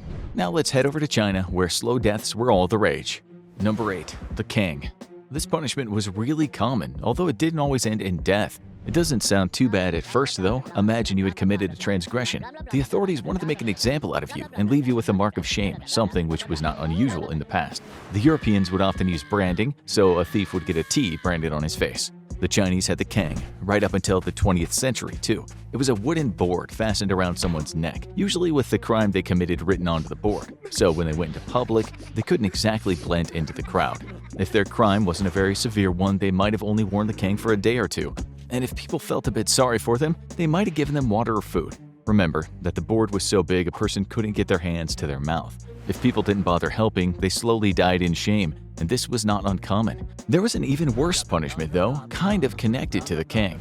It happened to Chinese rebels in the year 1900. They were put inside a box with their neck fastened to some wood while they balanced on pegs. Each day the pegs were lowered a bit, so they died slowly from hanging. As you'll now see, for China, that was kind of tame. Number 7. The waist chop. Back when we were little, many of us used to love watching magic tricks, especially the ones where people were cut in half. Or at least you were supposed to think they were. But what would happen if that wasn't a magic trick, but a torture method instead? Waist chopping first became a thing in China during the Zhou dynasty, from 1046 BC to 256 BC. Though there are a lot of stories of it happening right up until the 18th century, they even had a word for it, Zhan. It was supposed to be very slow and painful, although Chinese historians tell us that sometimes the victim was able to pay the executioner to either stab them somewhere fatal first, or at least pay to buy some kind of pain relief. The more cash you had, the less painful being tortured was. If the procedure started at the waist, as it usually did, it could go on for a long time before the person was dead. In fact, there's a story about an education administrator named Yu Hongtu who in 1734 went to the chopping block for giving the answers away to exam questions. The executioner took his time, and so Hongtu was able to use his blood to wipe the words miserable, cruel, and awful on the floor. Historians say that during this era, sawing someone in half replaced cooking someone to death as a form of punishment. We're not quite sure which one we'd prefer. Before some of you folks start criticizing the Chinese, you might want to know that the Europeans were also into sawing people in two, as were the people in the Middle East, Asia, and North Africa. Let's face it, it doesn't take a genius to know that this punishment would be frighteningly painful. There were two ways of doing it. One was to saw across the middle of the body, but we think the horizontal sawing style would have been much worse. Not that we'd like to have to choose. The ever-paranoid Roman Emperor Caligula had a thing for sawing folks, with some some sources saying he did it even to members of his own family. The French did a bit of sawing when Napoleon was doing his thing, and there's some evidence that the Serbians did it to the Hungarians in the year 1850. The victims were men, women, and children, and it happened just after the Hungarian Revolution. There are instances of it happening pretty much all over the world. So, as disgusting and far-fetched as you might think it is, it definitely happened, and it did so many times. The most recent cases involved Cambodia's Khmer Rouge. According to witnesses whose testimonies were heard when the Khmer Rouge went on trial, sometimes the victim would be tied between two poles and sawed in two. The person's organs were then used to decorate nearby trees. If you know anything about the utter evil of this regime, you'll know this kind of thing was par for the course. Alright, now for something we know you've all thought about a time or another. Number 6. The Pit of Snakes. While sawing someone in half does make a bit of sense as it's cheap, convenient, and effective, you could easily believe that death in a pit of snakes didn't just happen. We mean, would a king or a leader really go out of his way to collect a bunch of snakes and keep them in a pit waiting for the time when he could throw a guy in? We found one website which said it was very common, but we reckon that's not exactly true. It wasn't common at all, and if it did happen, it only happened where the Vikings were plundering their way around Europe. Inscriptions of various objects say it occurred, but it's not always easy to separate truth from legend. In one Viking tale, Ragnar was captured by King Aella, the guy that ruled over Northumbria in northern England. In another story, it was the other way around and Aella was given a gruesome punishment we'll talk about later. But let's stick with Aella winning and the Vikings losing. In this particular legend, written in the 14th century, has Ragnar squirming around in a snake pit. The writers of the tale have him saying, "Fixed is the viper's harm, within my heart his mansion warm. In the recesses of my breast the writhing snake hath formed his nest." Guess he had time to write some poetry. As it was, the vipers in the pit could be true. There are around 200 subspecies of vipers, and they're found all over the planet. The rattlesnake is a viper, as is the cottonmouth, as is the pit viper, and they are not all the kind of animals you'd want to share a pit with. If you did, they'd bite you, and if no one helped you, you'd die a slow death. We don't know what kind of snakes England had back then, but the country has venomous adders, a kind of viper, right now. And they haven't killed anyone for 20 years, but we imagine if Mr. Ragnar was thrown into a pit of them, he would have eventually died. He would have become feverish, and because the hemotoxic venom had gotten into his blood cells and caused hemorrhaging, he might have started bleeding from the mouth. If the English had such a thing as a death certificate in those days, it would have said cause of death, extensive internal bleeding. We'll come back to the Vikings and arguably their most gruesome punishment, but let's stay with the evil English for now. Number 5. The Gibbet. So picture this. It's the 1700s and you're just a regular guy living in a bustling city, London. You decide to go out for a walk with your wife and your 12-year-old kid, and as you stroll along the pathway next to the River Thames, occasionally praising the summer warmth and lush green views, a disgusting smell suddenly hits you. You walk on only for your kid to say, "Look, Daddy, look up there!" As you get closer to what your kid is looking at, you see a man in a cage hanging from a tree. Ravens are pecking his eyes out, his flesh is blackened by decomposition, and what you're looking at is a former criminal. He's inside a gibbet.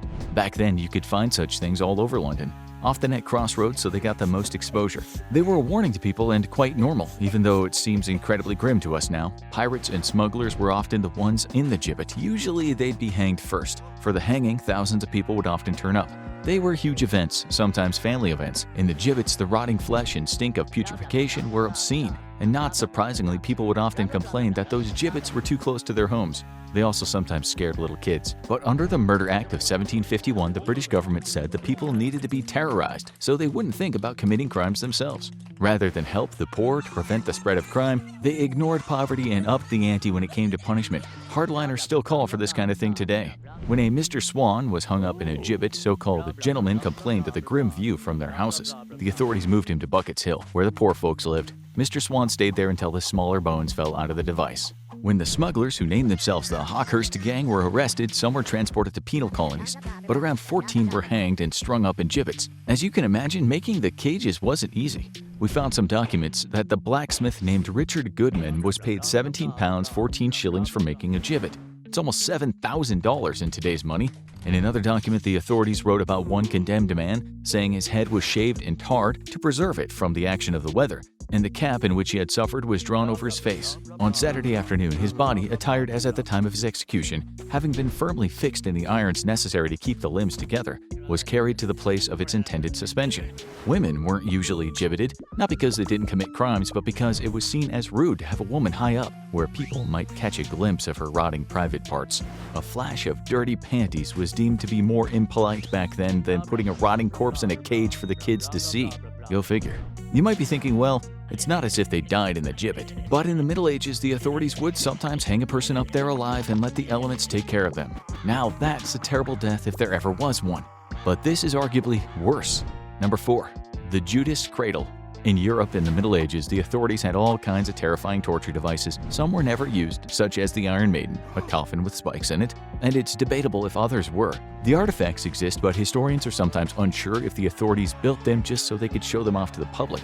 So maybe things such as the head crusher didn't really get used. Hard to say. You can find websites saying it did, but when you research a bit more, it's difficult to find real-life cases that were written about back then.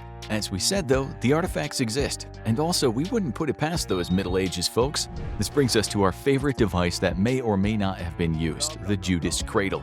It was basically a sharp pyramid stuck to the top of a chair. The person who was being interrogated would be forced to sit on the point, which we imagine would be slightly uncomfortable. But if the person wasn't talking, they'd have weights connected to their legs. The pyramid was also greased, allowing the weights to do much more damage. After a while, the internal injuries caused by the device became catastrophic. It was a horrible way to die. Today, there are plenty of these devices in museums all over Europe, and there is no shortage of sketches of people being tortured on such chairs. Some sources say they were involved in the 16th century in Spain as a means of getting people to confess during the Inquisitions, but we're not sure that's true. The Spanish had laws about torture, and they usually kept a really good record of what went down during interrogations. Nothing in those records talk about a Judas chair.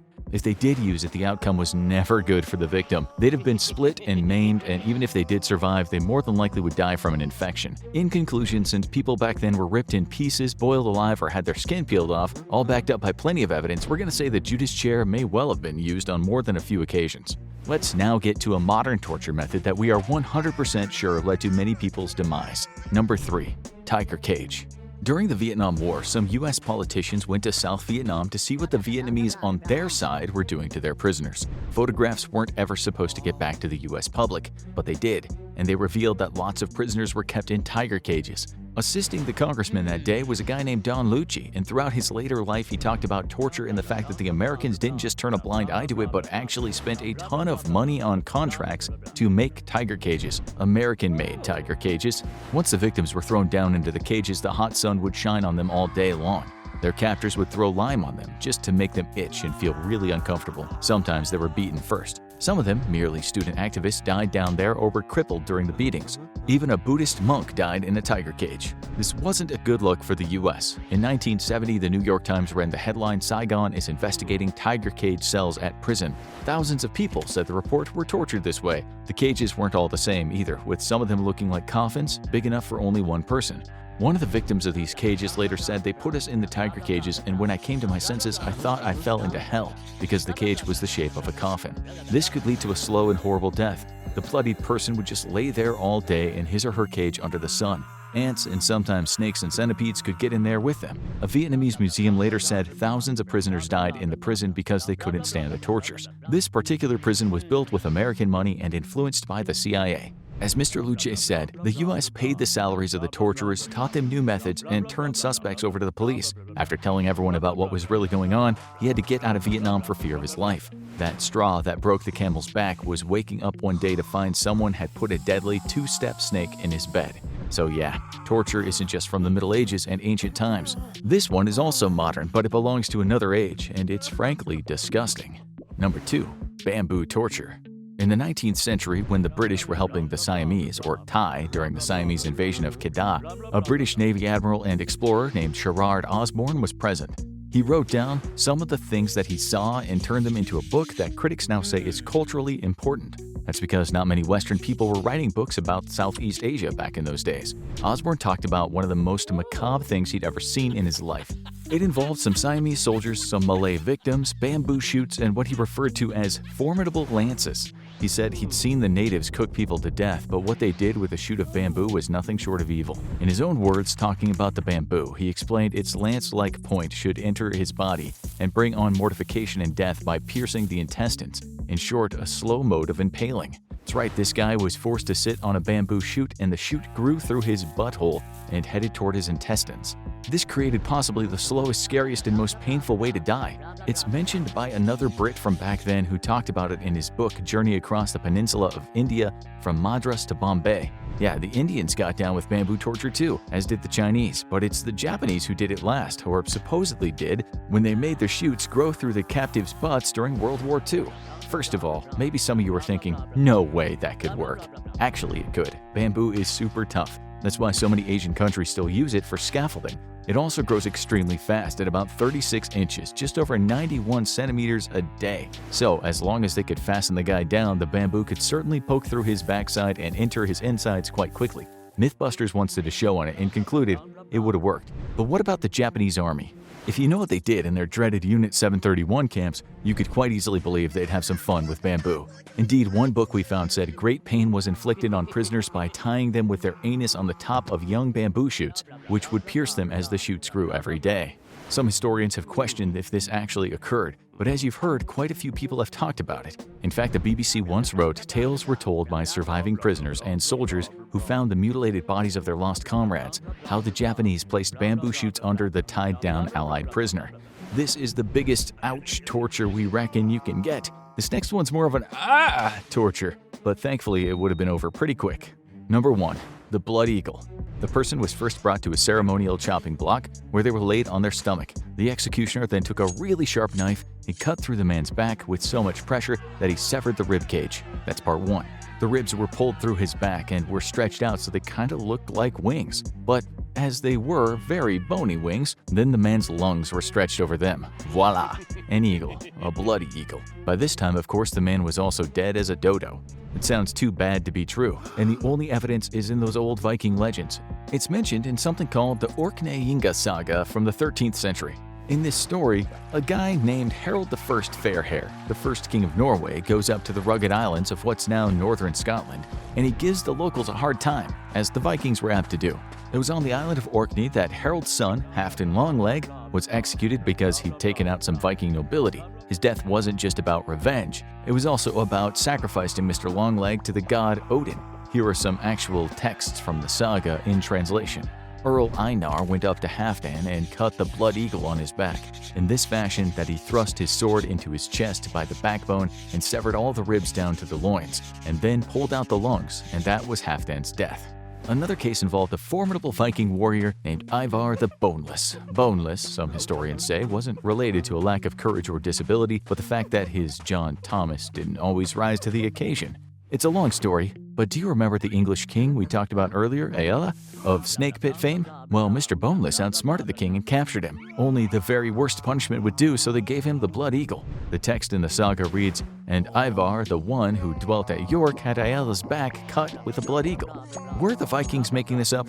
Possibly, but they were a rough bunch from time to time, so we'll give them the benefit of a doubt.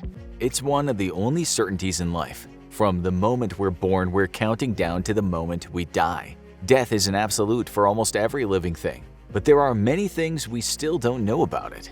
Buckle up for 50 insane facts about death and dying. Number 50. Death at first sight. When someone expires, especially if they haven't been conscious for a while, it can be hard to tell that they're really gone. But there is one way to check. The eyes have it. One of the first signs of death is that a person's eyes cloud over, as the body functions cease and oxygen stops flowing to the eyeballs. If a person's eyes are open, this can happen as quickly as 10 minutes after the time of death. It's not the body's only weird effect after death. Number 49. Growth in death? It's been one of the strangest things people have noticed after their loved ones pass away. They swear that their nails and hair keep growing even after death. Is it possible that these keratin-based body parts are still active even after all life function have ceased? In a word, no.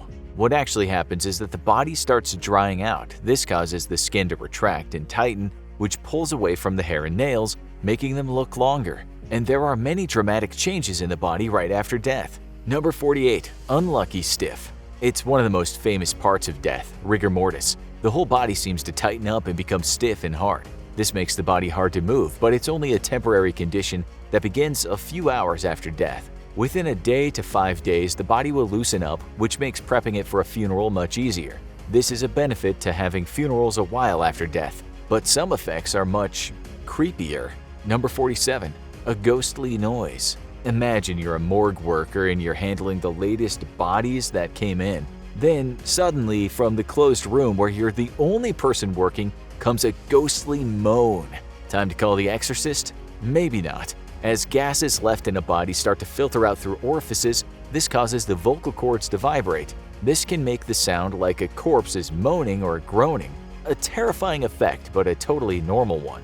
But absent intervention, the body will take care of itself after death. Number 46. Eating at you.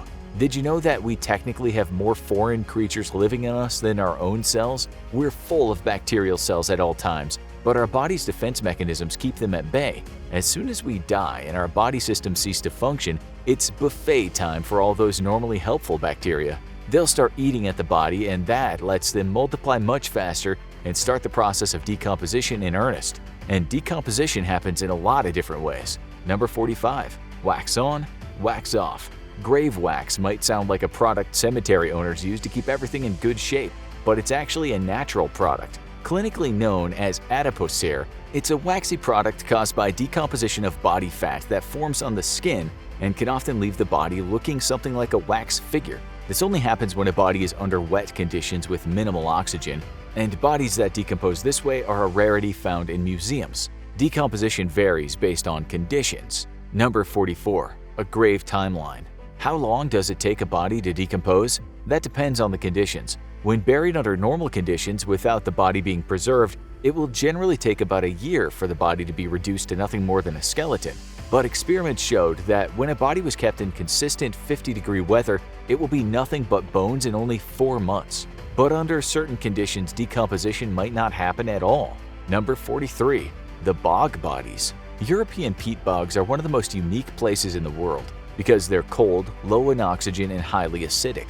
That means that the bodies there don't decompose like normal. When pulled out of the bog, they can look perfectly preserved for years, or even thousands of years. When the Tullund Man, an Iron Age specimen, was found in a Danish bog, his discoverers assumed they had found the body of a missing person. And in the harshest of conditions, bodies can become landmarks. Number 42. A frozen warning. Mount Everest is one of the most hostile climates on Earth, with the mountain above a certain point being known as the death zone. So it's not a surprise that a lot of people die there.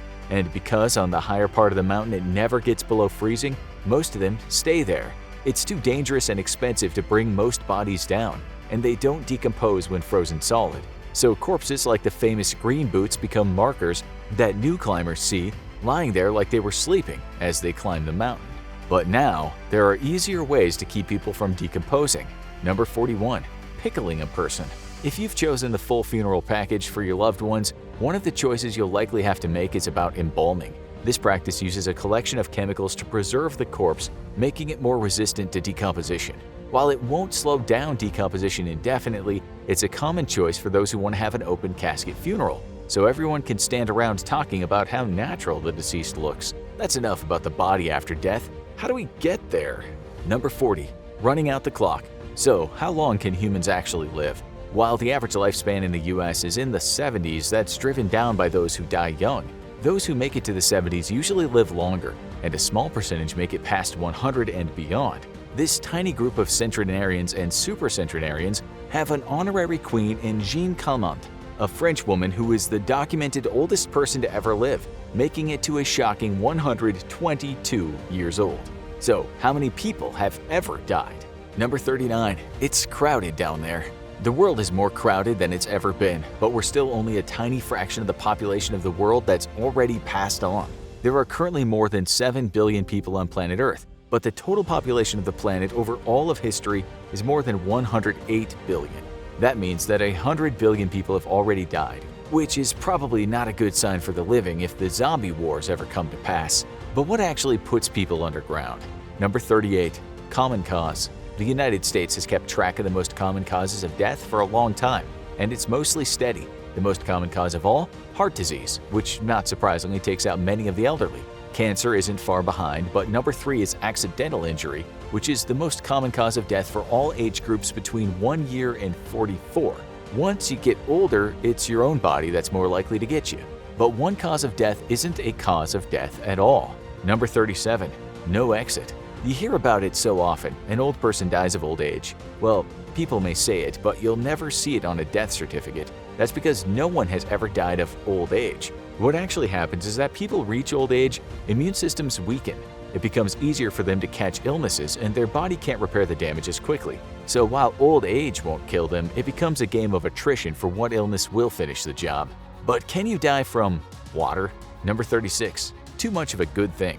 Sure, you can die from water. Drowning kills many people, and scalding water can cause fatal burns. But simply drinking too much water can kill you as well. A woman who drank 6 liters of water in 3 hours to win a contest died of hyponatremia, or water overdose. But unlike other overdoses, this isn't poisoning. What actually happens is that you drink too much water for your body to process, which causes the sodium levels in the blood to dilute fatally.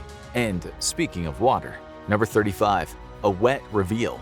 If you wanted to kill someone, getting rid of the body in the water would seem to be smart.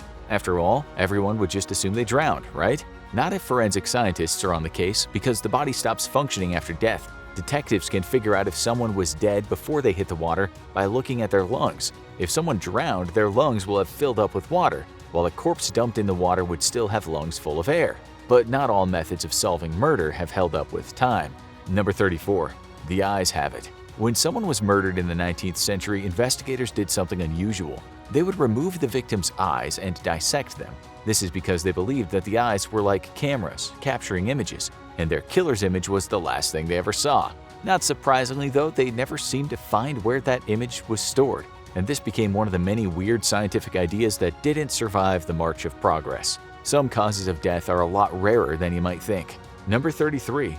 Not so scary. When someone paddles into the water, they're no doubt keeping an eye out for any hungry finned predators. But dying of a shark attack is incredibly rare, and more people die of selfie-related incidents per year. Likewise, skydiving seems like a terrifying and dangerous activity, but the technology is surprisingly safe. More people die per year in dance parties and nightclubs than die by falling from an airplane. But 3 days of the year might be deadlier than any other. Number 32. Nothing like the holidays. What days are likeliest to end in death? Well, if we're talking about natural causes, they shoot up on Christmas, the next day, and New Year's Day. While murders and suicides actually decrease during the holidays, many people who might be feeling sick will put off treatment because they don't want to check into the hospital on a holiday, and by then it might be too late. Add in many top doctors taking the holiday off, and it could be a deadly combo. But one cause of death might outstrip all the others. Number 31. The ultimate plague. What is the deadliest disease of all time? No, it's not COVID-19, the Spanish flu, or even the Black Death. Instead, it's a common disease that has been ravaging the world for centuries: malaria. It's so deadly because it's spread by mosquitoes, and as anyone who's ever tried to have a barbecue outside in the summer knows, those things are everywhere. It kills more than 500,000 people in most years, and likely killed far more in the past when medical treatment wasn't as advanced. For many, death comes quickly, but what happens when it's slower? Number 30. The last go. When people die due to illness, organ failure, or cancer, they can often convalesce in the hospital or hospice facilities for an extended period, being kept comfortable with medicine. When they reach the final stage and their death is imminent, their senses will begin failing them, although they're often too sedated to react. But one sense is the last to go: hearing, which allows their loved ones to keep talking to them up until the very end. Some deaths are a lot less peaceful than that, though. Number 29. Execute this. The death penalty became a lot less common in the 20th century, with many nations, including all of Western Europe, abolishing it due to human rights concerns. But 53 nations around the world still execute their worst criminals, and they use a variety of methods. While the United States' favored method is lethal injection, you'll find states and other countries that use the electric chair, the gas chamber, firing squad, hanging, and even beheading. But which country executes the most people? Number 28. The final countdown. The United States only executed 22 people in 2019, mostly due to the lengthy appeals process and the fact that many states no longer have the death penalty. It's believed that the country with the most executions is China, executing over 1,000 people in that same year, but they don't release execution data, classifying it as a state secret. That makes the official champion Iran, which executed 251 people in 2019. But one method of execution has fallen out of favor. Number 27. The chopping block. It's one of the most infamous inventions of all time: the guillotine, a sharp blade attached to a machine that will cleave a head from the neck in a second. But it was first conceived of by Dr. Joseph Ignace Guillotin, a French physician. as a humanitarian invention. He believed it would be a painless and humane way to carry out executions, despite opposing the death penalty himself. He would then watch as it was used to carry out countless political executions during the Reign of Terror. But the guillotine had another disturbing edge to it. Number 26. Don't blink. The guillotine was believed to be an instantaneous execution method, killing people in a quick slip of the blade. But after many executions, people noticed something disturbing. The severed heads didn't quite seem dead just yet. People claimed to notice eyes moving or mouths opening. An involuntary reaction of the muscles? Maybe. But scientists now believe a severed head can remain conscious for up to 20 seconds, long enough for it to be hoisted up before the crowd. That's enough of that. Let's get to the body in the ground. Number 25. 6 feet deep. It seems to be the standard at every cemetery, but why are graves dug 6 feet deep? It's a lot of work and a health hazard for anyone who might trip into it. Turns out that the root of the tradition comes to the Black Plague, the deadly plague that ravaged Europe. In the year 1665, London was suffering an outbreak, and the mayor decreed that all bodies should be buried 6 feet underground to try to stem the spread of the disease from the corpses. But the traditional burial might be falling out of fashion. Number 24. Burning up. Cremation, where the body is burned in a powerful oven and the remnants are returned to the loved ones, is becoming a popular alternative to burials. In fact, it's actually surpassed the popularity of burial in the United States, and it's estimated that by 2040, as many as 80% of people may choose cremation. This is because burial plots are becoming increasingly costly, and cremation offers lower costs and increased flexibility. But there's one common misconception. Number 23. Where's the ash? We've all met someone who had grandma's ashes on her mantelpiece, or did they? One of the most common misconceptions about cremation is that there are ashes involved. But what is actually returned to the family isn't ash at all, it's a fine powder, usually known as bone ash. But what it actually contains is the minerals in the bones. The powerful ovens burn away everything else, clean, and the mineral content is all that's left. Still, keep the cat away from the urn. But ashes don't need to stay on the mantle. Number 22. Going out in style. Cremation ashes are sterile, non-toxic, and odorless, which means they can be incorporated into just about anything safely. So if you want a more permanent memento of a loved one, they can be compressed into gemstones. If you want to celebrate their interest, their ashes can be mixed into paint or used in ink for sheet music.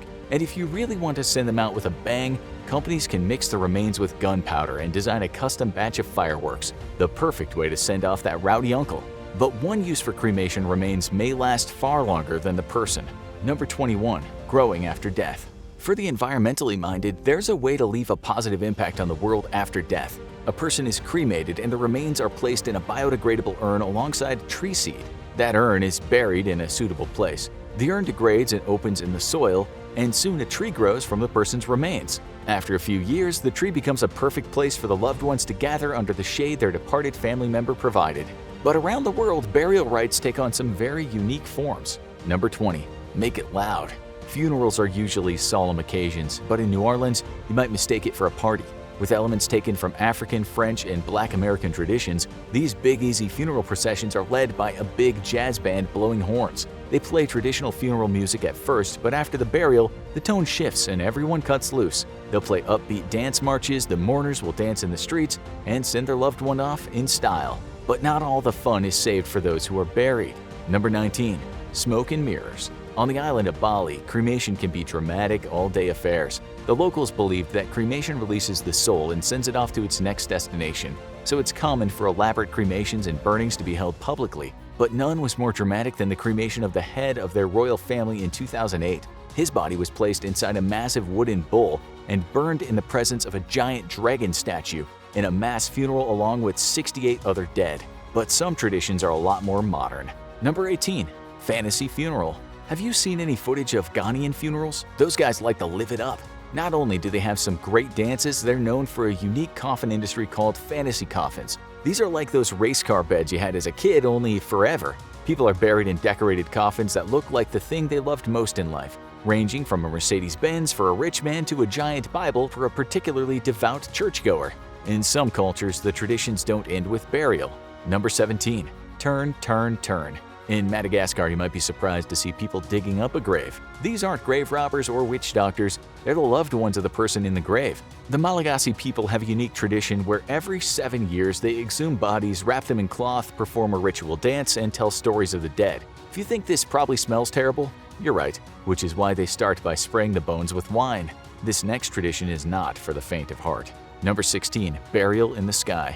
Buddhists believe the body is not important after death because the soul has migrated to a new being as part of reincarnation.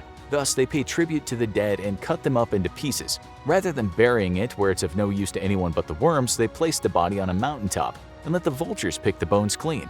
While it's an ancient tradition, it's still practiced regularly in Tibet today. But few places have more unique burial traditions than the Philippines. Number 15. Smoke 'em up.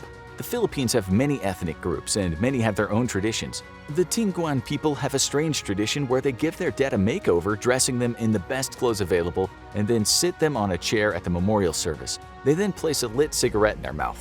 Hey, at least the dead look relaxed. Another group has a very different tradition. Number 14.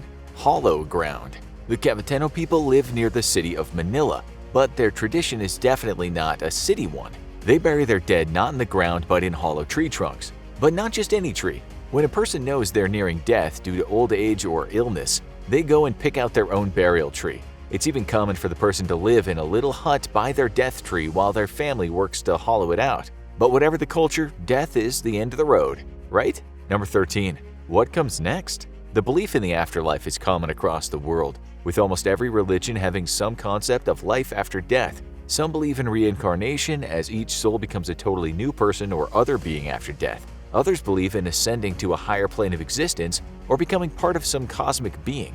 Others believe that the first thing you see after death is a judge to determine if you've lived well enough to enter the afterlife. But there's no proof of any of this, right? Number 12. Back from the dead? Surprisingly, there are a lot of people who claim to have seen what comes after death. These are usually people who nearly died due to their heart stopping and were revived, be it due to a heart attack or surgical mishap. They often report seeing a white light or hearing voices. One boy, Colton Burpo, even reported seeing heaven and meeting people who were dead before he was born, and wrote a book about it with his father. But are these afterlife encounters proof of anything, or just the brain's tricks? Number 11. Closer to Earth. Neuroscientists who have studied the brain at the moment of death report that it releases an increased amount of hormones that cause positive feelings at the moment of death. This means that near-death experiences could be caused by these hormones, making people feel at peace and safe during their moment of greatest distress. But how does this explain children knowing things they have no way of knowing? Well, skeptics point at an old-fashioned solution. Dad may be coaching his son. Harder to explain is one woman who floated out of her body and saw a pair of sneakers on the hospital roof, only to have a nurse fetch them after she woke up. But has anyone seen the other place? Number 10. Oh hell. People reporting seeing the bad ending in the afterlife is much rarer, but those who did come back deeply disturbed. They report darkness, anguish, and distress, and a few have gotten much more detailed. When a man was shot in the head and spent an extended period in a coma, he awoke reporting that he spent time being tortured in a terrible realm of fire and hopelessness. While he had a religious awakening and wrote a book, most doctors believe this was the product of the brain trauma he endured. But what do those who came the closest to death have to say? Number 9. Back from beyond. When Velma Thomas had a heart attack in 2008, she took a turn for the worse and was soon pronounced dead. Doctors tried to induce hypothermia to lower her body temperature, but it seemed to be no use, and she was without brain activity for 17 hours, as her family was called in to say goodbye. But when she was taken off life support, she suddenly started waking up. The 59-year-old woman eventually recovered and came home, but when asked about what she remembered from her time in the great beyond, the answer was nothing. Death is universal, but a full life means something very different for different beings. Number 8. The blink of an eye. The average human lifespan is in the 70s, solidly on the upper range of animals, but some animals live a full life in a much shorter time. Panther chameleons only live about a year, which means the previous generation is almost entirely gone before the next generation hatches from their eggs. Drone ants only live 3 weeks, dying soon after mating with females. But nothing tops the mayfly, which is born with one purpose: to reproduce. They spend most of their time as nymphs and only have a total lifespan of 24 hours. But some animals can put humans to shame. Number 7. The heavy hitters. Elephants are one of the few land mammals with a similar lifespan to humans. If you can't stand the thought of losing another pet, you might want to consider a macaw. These colorful birds can live for up to 80 years. Bowhead whales are the longest living mammal with lifespans of over 200 years. One was even found with harpoon fragments from the 1800s still in it. But no large animal tops the Greenland shark. whose slow growth cycle means they can live up to 500 years. But for the longest lived organism of all, you have to leave the animal kingdom. Number 6. Standing tall. What is the longest any living organism on Earth has escaped death? That would be found in California's White Mountains, a mighty bristlecone pine tree named Methuselah, for the notoriously long-lived biblical figure. How old is this tree? Almost 5,000 years old, which means it's been standing tall on the North American continent before the Great Pyramid of Giza was even on the drawing board. But is death truly an inevitability for everyone and everything? Number 5. A tight squeeze. You might have heard the rumor that lobsters are immortal. Well, that's obviously not true. They wouldn't wind up on dinner plates if they were. But these sea crustaceans do not die of old age. They shed their shells and grow a new one, essentially renewing their body periodically. The problem is eventually they get too big to escape their shell and wind up getting stuck in an old one and dying that way. Not even the lobster can escape. But one creature might have figured out the secret to immortality. Number 4. The immortal jellyfish.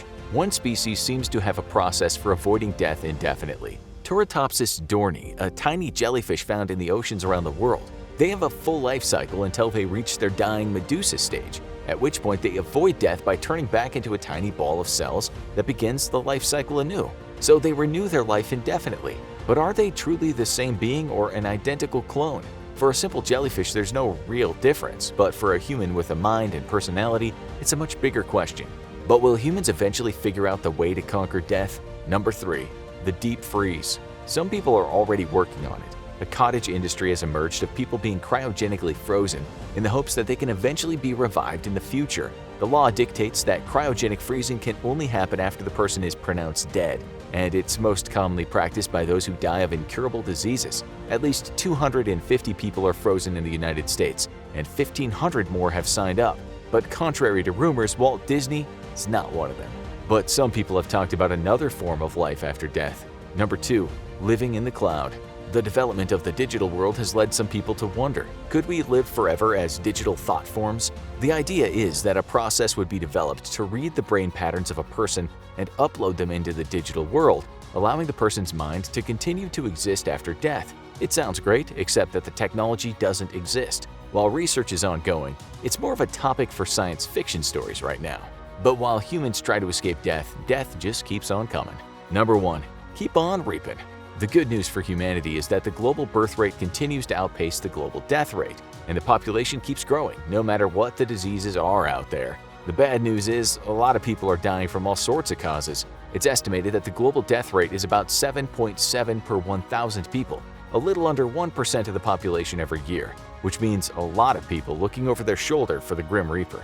Do people actually get sucked through airplane windows? Did a bunch of Russian peasants really kill a real-life zombie? How did a Nintendo console once end up causing someone to die in extreme pain? And did you know something as harmless as carrots and cute little house cats can kill? All will be revealed in arguably one of our strangest shows yet, and that's saying something. Number 18. No one really likes cockroaches. After all, they come after dark and start using your house as if it were a free hotel. The good news, while cockroaches do sometimes bite, the mark doesn't usually do anything other than cause a bit of itching. You'd be unlucky to get an infection, although we won't deny that those little space bugs can leave disease-causing bacteria all over your food. Still, not many people throughout history have died directly because of a cockroach. That's why death by cockroach deserves a place on this list. His name was Edward Archbold, and in 2012, the world media reported that this Florida man had indeed succumbed after getting on the wrong side of a cockroach, or some cockroaches. He'd attended an event at Deerfield Beach in Florida to promote a local pet store, and with a bunch of other folks he entered a food-eating competition. Basically, they had a time limit in which to stuff down as many cockroaches as they could, but this unlucky 32-year-old man choked on the things. The cause of death was asphyxia due to choking and aspiration of gastric contents. Had he won, he would have gotten himself a pet python, but when arthropod body parts clogged up his throat, he couldn't breathe. All other 29 competitors came away unharmed. This is the only death from choking on a cockroach that we can find, although choking on hot dogs at eating competitions happens more than you'd think. It happened to a young woman in 2021 in the US as she was trying to raise money. A guy choked on a bunch of pies in Australia in 2013, and in more recent years there have been choking deaths at such competitions involving pancakes, cakes, and tacos. Actually, choking on food is hardly a rare kind of death, but choking on a cockroach might be a one-off. Alright, let's now talk about one of the most frightening diseases the world has to offer. Number 17. Can you imagine turning to stone, or what seems like turning to stone? Your entire body gradually starts to harden, making movement hard for you and in time making life impossible. It happens to very, very few people in the world, and it's called fibrodysplasia ossificans progressive, or in more simple terms, Stone Man syndrome. In short, because of a faulty gene mutation, the body doesn't repair normally. Instead of just going about its business like it does for everyone else, when a sufferer's body gets injured, and that could mean a very minor injury, tendons, muscles, ligaments, and other tissues ossify. That means turn solid. Like something out of a superhero movie, new bones form. But instead of the person becoming stronger, they lose the ability to move. They turn into stone, and there's no treatment for this. Only around 1 person in 2 million will get this, but when they do, life can be incredibly hard. A guy in the UK named Joe Such has it as we write this. He explained, imagine breaking your arm and you're in a cast, but it's permanent. Bones are just growing and locking my body into place. I can't get surgery because more bones will just grow. That's the most messed up thing about this disease. If any surgeons go in there, the body might see this as more damage and further exacerbate the problem. For this reason, most sufferers are confined to a bed by the time they're 20, or at least a wheelchair when they have to leave the bed, and many die around the age of 40. We'll come back to diseases, but first let's talk about accidents again. Number 16. Okay, so we expect many of you have put some of your hard-earned money into a vending machine only to watch that deviant spring unfurl and not let go of that item you so dearly want. Or drop it into the abyss, not the trough. It's annoying as hell. We've been there. We know your pain, but A, should you walk away and get help, or B, should you attack the insentient Hulk with all your might? As you know, the correct answer is A. But hey, after a long day in the office writing infographic show scripts, sometimes one allows the red mist to take over. It doesn't usually end well. We know this partly because of a research paper published in the Journal of American Medical Association called Soda Pop Vending Machine Injuries. Here is some text from the paper. 15 male patients 15 to 24 years of age sustained injuries after rocking soda machines. The machines fell onto the victims, resulting in a variety of injuries. 3 were killed. The remaining 12 required hospitalization for their injuries. It seems not all the deaths were related to the machine not giving out paid-for items, but someone trying to get a freebie. All the deaths happened at various U.S. Army bases in the world, since that's where the researcher focused his study. The injuries included someone losing a toe, someone's bladder getting punctured, a fractured skull, and a few broken bones. But the researcher said it was common knowledge in the barracks that the machine that crushed the victim would dispense a free soda if rocked vigorously. The same guy updated his study with the next one mentioning 15 U.S. deaths, all male except 1. In fact, the word on the street is 3 or 4 U.S. citizens die each year after messing with these massive machines. So guys, just leave them alone. Accept the failure. Don't try to cheat. Some of them weigh 750 pounds. They can't be bargained or reasoned with. They don't feel remorse or fear. And if you mess with the wrong one, they will terminate you. Alright, this next guy's death maybe shouldn't be on this list, but the man himself, he should. He deserves to be talked about forever. Number 15. When a man named Frano Salak did karaoke and sang "I Will Survive," people listened. What's interesting is not so much how this guy died, but how many times he almost lost his life in very rare circumstances. In 1962, a train he was traveling on derailed, and after falling into the water, he was fished out and survived while 17 others died. He only suffered broken bones and hypothermia. In 1963, he took a flight in his native Croatia to see his sick mom. A door malfunctioned while he was in the air and he was pulled out, only to land on a haystack and survive. 19 others weren't so lucky. A few years later, a bus he was traveling on crashed and it veered off into a river. Again, he got out, but 4 others didn't. He later had 2 car accidents and both times the vehicles blew up, and both times he survived.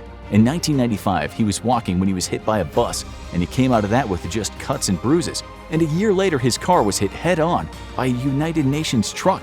He was thrown through the windscreen over a cliff, but survived by grabbing hold of a tree branch. Sometime later, when he was 73, he won the lottery, taking home about $800,000. He'd already retired from his job as a music professor, so he bought a boat and lived pretty darn well. He gave a fair chunk of his winnings away, too. As for his luck, he once said, "I'm going to enjoy my life now. I feel like I've been reborn. God has been watching over me all these years. The devil has moved on to torment someone else." Some media have questioned his stories, but those that know him say he told the truth. He once said this about his buddies: "There came a stage when I was lucky to have any friends at all. Many stopped seeing me, saying I was bad karma." He died in 2016, aged 86, but we can't find the cause of death. As we said, what's interesting here is how rare some of his accidents were, so let's talk about the freakiest one. Number 14. We guess you'd all seen those movies when a window or a door breaks on a plane and people get sucked out, their bodies sometimes being broken up as they're forced through such a small place. But that's the movies. Surely, no one gets sucked out of airplanes. The odds of dying in a plane crash are low, and nothing close to the odds of dying in a motor vehicle accident in the US, which according to the National Safety Council is 1 in 102. The same study said dying in a train crash is 1 in 178,741. The odds for dying on a commercial aircraft because of a crash or some other kind of plane malfunction is 1 in 29.4 million. That's rare, but getting sucked out of a window or a door while everyone around you is screaming like mad is even rarer, especially when you're the only one to go. It's happened, but it really is unusual, since there are 3 layers in the window, and even if you wanted to break it, you'd have to do a fair bit of banging with a hammer. So yes, very, very rare. But it's what happened in 2018 to a retired nurse named Jennifer Reardon. She was traveling on a Southwest Airlines flight when a bit of the engine broke and smashed into the window next to where she was sitting. She was almost immediately stuck to the hole and looking like she was about to go through. Other passengers, described as heroic, tried to pull her to safety, but the force of it killed her. She didn't leave the plane, but she was half in, half out. This is not a frequent danger, one expert later said. A lot of research work was done in the 40s and 50s to make sure it wasn't a danger. Double-skinned windows and precautions like that. Mainly, this kind of thing would happen when there's a hole in the fuselage. That happened on a plane going from LA to Sydney in 1989, and 9 folks ended up in the sky. There have also been cases of people going through broken doors, but again, this is about as rare comes. Let's now talk about your favorite thing, poop. Number 13. Can pooping kill? The answer is yes, but you'd be 1 in a few million if it happened to you. We don't mean just dying on the throne from some other thing such as a heart attack, but when pooping is the reason for the death. It can happen after something called defecation syncope, which in layman's terms literally means pooping fainting. It's so rare that the US National Institutes of Health says it is infrequently described in the literature. That paper explained that some people bear down to increase the pressure in the rectum. Hence, you've all tried to squeeze one out, as the saying goes. The paper added, the increase in the pressure of the rectum calls for closure of the epiglottis, tightening of the diaphragm, tightening the muscles of the chest wall, and stimulation of the parasympathetic nervous system. This can cause a rapid drop in blood pressure and less blood getting to the brain, and before you have time to think, in some people at least, it's lights out. The paper talked about a 55-year-old widow in the US that had for ages been struggling with constipation, and as some of you will know, squeezing them out in such situations can take quite a lot of effort. This woman was in the hospital for the condition and at one point wanted to poo. She called for a bedpan and pushed as she'd never pushed before, although the paper stated a huge mass was expelled through the vagina instead. She went into shock and almost died, but she pulled through in the end. Still, there have been cases of dying from this, and usually when they were already suffering from other health conditions. Right, if you can die pooping, you can die laughing. Number 12. Laughing yourself to death is a bit like pooping yourself to death in that they both trigger some reactions in the body rather than killing you right out. While death by laughter is said to be extremely rare, there have been documented cases going back to ancient times. Laughing, especially when really hard, can cause a brain aneurysm to rupture. It might also lead to asphyxiation or suffocation, according to the experts. In other circumstances, the person might not find anything funny at all but laugh because of a brain problem. That can lead to seizure and death. Then there's that word syncope again, which in some cases means the person laughs until they faint, and that might cause sudden cardiac death. Let's look at some fairly recent cases. In 1975 in England, a guy named Alex Mitchell was watching an episode of a comedy sketch show called The Goodies. In one particular scene, a Scottish guy in traditional clothes, armed with some bagpipes, has a kung fu fight with a Northern English man armed with nothing but black pudding, aka blood sausage. He laughed for 25 minutes straight, then collapsed in the chair and died. It's thought he might have had a heart condition, and the laughter caused cardiac arrest.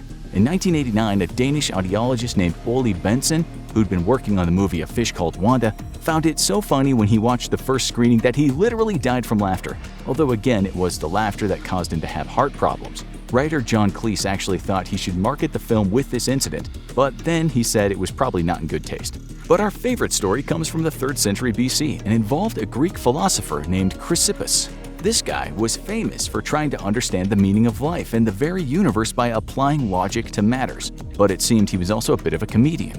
One day, he was out in his garden with his slave when the slave suddenly shouted to him, "Master, master, a donkey's eating the figs." Chrysippus then surprised the slave by saying, "Okay, go give him some wine to wash it down." He apparently thought his own joke was very funny and he died from laughing. Now for a certain kind of death that we imagine might have only happened once, and let this be a lesson to all of you. Number 11. Some of you went through school at times seeing an idiot going up behind someone and pulling the person's underwear up as high as it can go. That can be painful and leave the person looking a bit silly. As you know, the act is called a wedgie. In 2013, someone died from this. The killer was a guy from Oklahoma named Bradley Davis. He'd been having a fight with his stepfather, and at one point during a tussle, he grabbed his underwear, pulled it really high up, so far it went over his neck, and that cut off his air supply and he died, with the press later calling the act an atomic wedgie. That just means the underwear goes over the head. Davis pleaded guilty to first-degree manslaughter, later saying, "Man, I did a horrible thing when I gave him that wedgie." We can't find any other death from wedgie stories, but we did find a case in which a woman wore such tight shorts on a date that the wedgie caused sepsis, which almost ended her life. This next one is just plain sad. Number 10. The last thing you want is to go to bed and wake up with your partner dead at your side, something that you don't expect if you're young and healthy. This happened in the UK in 2011 when a man, a rather large man, slept next to his lover, a rather small woman. He woke up and she wasn't breathing, with an investigation proving that at some point during the night, he'd moved in his sleep and suffocated her. It was called a freak accident and he wasn't charged. Again, this is unbelievably rare, but what's less rare is dying while having sex. Number 9. We found a few stories of people dying on the job, but they mostly included people exerting themselves when they had heart conditions and then they had a heart attack. In one such case, a British man had traveled to Thailand, and after one night prowling around the red light district of Pattaya, aka Sin City, he met a young woman for a so-called good time. He apparently had taken Viagra, and in the end it was all too much. The police said he died from a heart attack. He was vastly overweight, had been drinking every night, and had underlying health problems, so his night in the sack proved deadly. Don't let this scare you away from sex. Sex and even earth-shaking orgasms are not dangerous, but according to the Journal of American Medical Association, in very rare cases, sex can lead to cardiac events and in some cases, a type of bleeding on the brain called a subarachnoid hemorrhage. What's weird is the Journal of Sexual Medicine said in a study that a fatal cardiac event is more likely to occur in men when they're cheating, and that's what happened to a former vice president of the USA named Nelson Rockefeller. This 70-year-old man died in his townhouse in New York City. The only other person there with him was his 25-year-old former aide, Megan Marshak. It was a bit of a scandal, but not so much because he was infamous for his extramarital affairs. No one has ever proved he died while making love, but people familiar with the matter said he and Marshak were an item, and he died undeniably in intimate circumstances. As we said, it's not so rare. Although when a lion killed a Zimbabwean woman named Shirahi Mawera, she was with her man out in the wilderness in 2013. That was rare. As for the man, a report read, unfortunately, the woman was mauled to death by the lion, but her boyfriend managed to escape, naked. The two were romping when the incident occurred. The lion came from behind and roared. We're afraid that we can't give you any statistics here because as far as we know, there haven't been any studies relating to deaths caused by wild animals during the act of fornication. Sorry about that. We might write a letter of complaint to Johns Hopkins.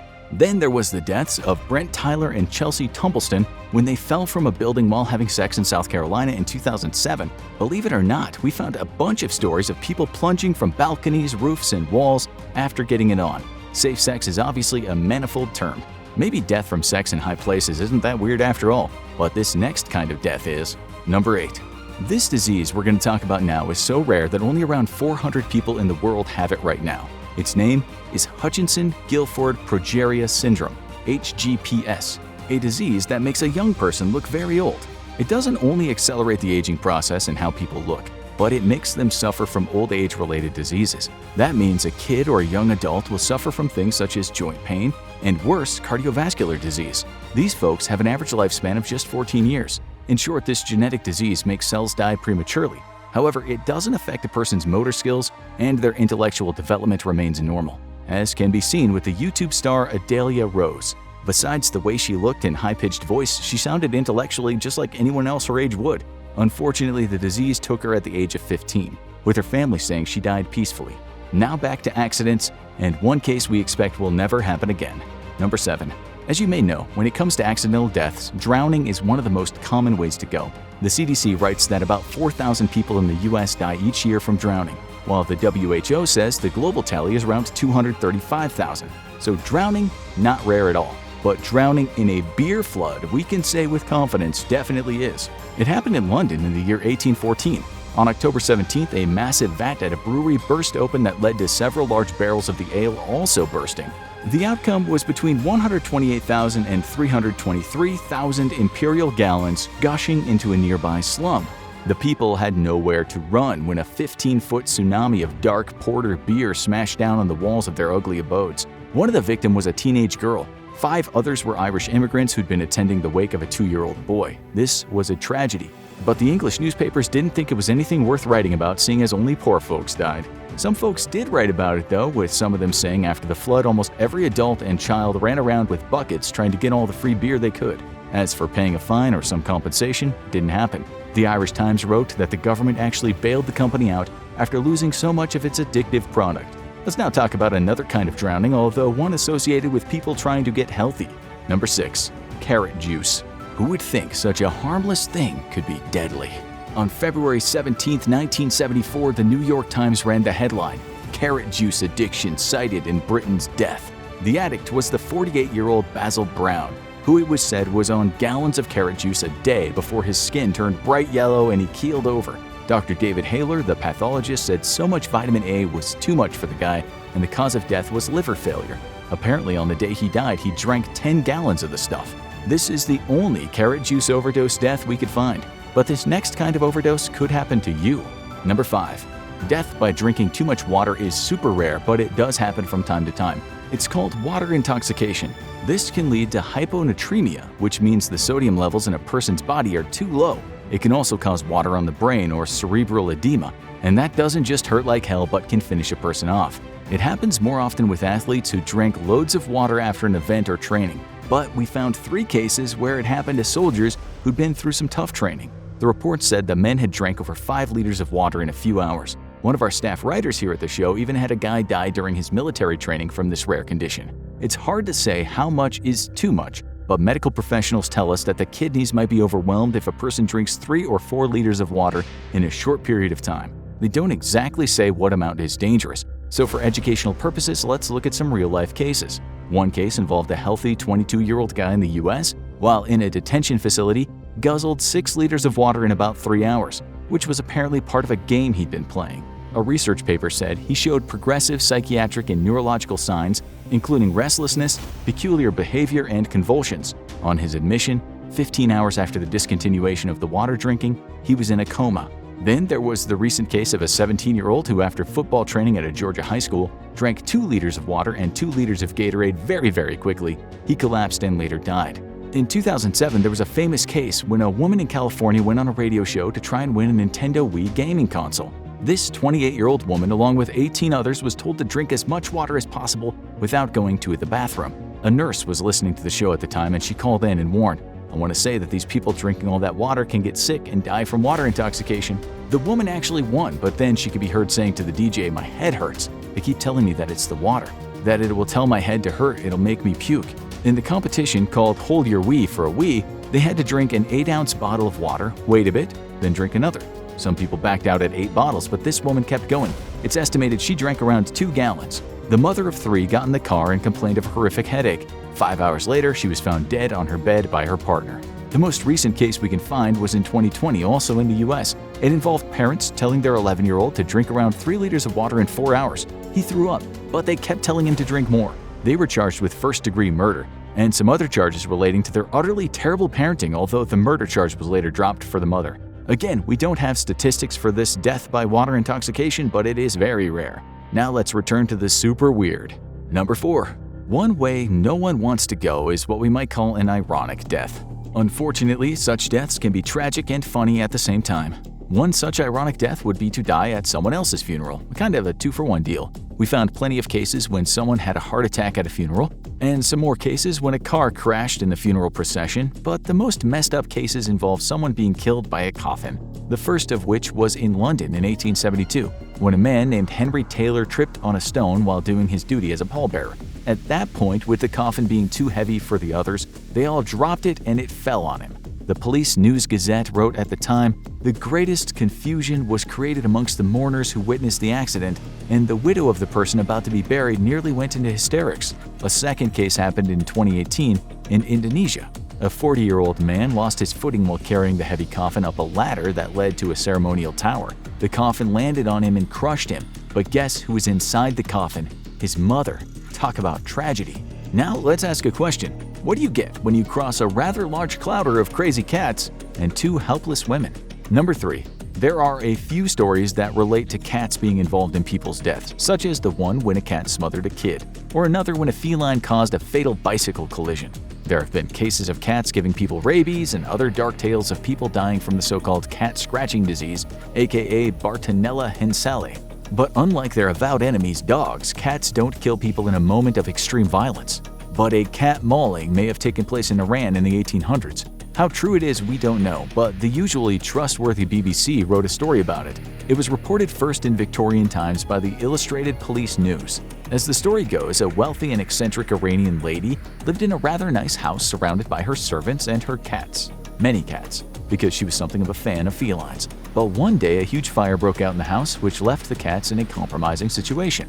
The woman told 2 of her maids to go to the room where the cats were kept, which was dangerous since the house was now almost entirely engulfed by flames.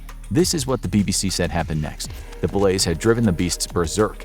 The instant the door was opened, they flew at the unfortunate young woman, tearing, scratching, and biting them in a frenzy. Both women died from their injuries, although we do wonder about the reliability of Victorian-era police news reports. Okay, now you have to ask yourself what a drunk animal could do to a person. Number 2. Good old alcohol. That legal high that has more blood on its hands than 1,000 tyrants put together. If the booze itself doesn't kill you, when mixed with cars and fists and guns and sometimes just the ground itself, alcohol is one dangerous beast. But the best booze death story we could find involved a bear. Bears can be a bit irascible at the best of times, and that might lead to a handful of deaths around the world each year. But can you imagine what a bear would do if he was out of his mind on hooch? We know the answer. Because of a story that happened in 1891 in the Russian city of Vilnius, not that one in Lithuania. An unnamed rich man had been given the bear as a pet, and while it had been trained, a bear is still a bear. It was said that the man's servants liked to play with the bear, and one thing they enjoyed above everything else was getting it drunk on vodka. We don't know how this happened, but one day the bear had gotten out of the guy's house and ended up at the local tavern. Seems fitting enough. There it somehow managed to sniff out a keg of vodka, and it proceeded to drink it in vast quantities. The innkeeper, named Isaac Rabanovich, was less than pleased, and so he attempted to take the keg away from the bear. But now, with the animal half-baked, it did what humans often do when drunk and went on the attack. Rabanovich was killed, and the bear wasn't done. It also killed his 2 sons and a daughter. When the villagers arrived at the tavern, the bear was fast asleep on the floor next to a pool of blood and vodka. If it could have spoken, no doubt it would have said, "Guys, I have no idea how this happened." They shot it on the spot.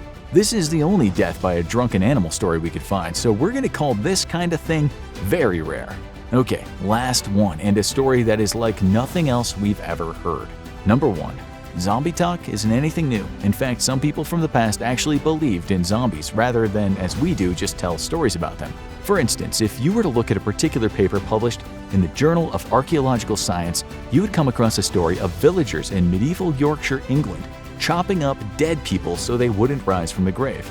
You can actually find cases going back thousands of years where people all over the world buried their dead by weighing or tying them down. So when we tell you this next story, just bear in mind that folks in the old days might have taken the living dead very seriously. It happened in Russia during the 19th century. According to the BBC, a funeral was in full flow when the coffin opened and a man opened the door and got out. The article explained, this was, needless to say, an unexpected turn of events. White-faced with fear, the priest and the mourners alike ran from the church of their Russian village and scattered to their homes, bolting their doors. The zombie apparently then went after them, walking out of the church and heading to the house of an elderly lady. Meanwhile, a quite rational priest had come to the conclusion that this guy had been in a coma and come out of it, and now just needed some help.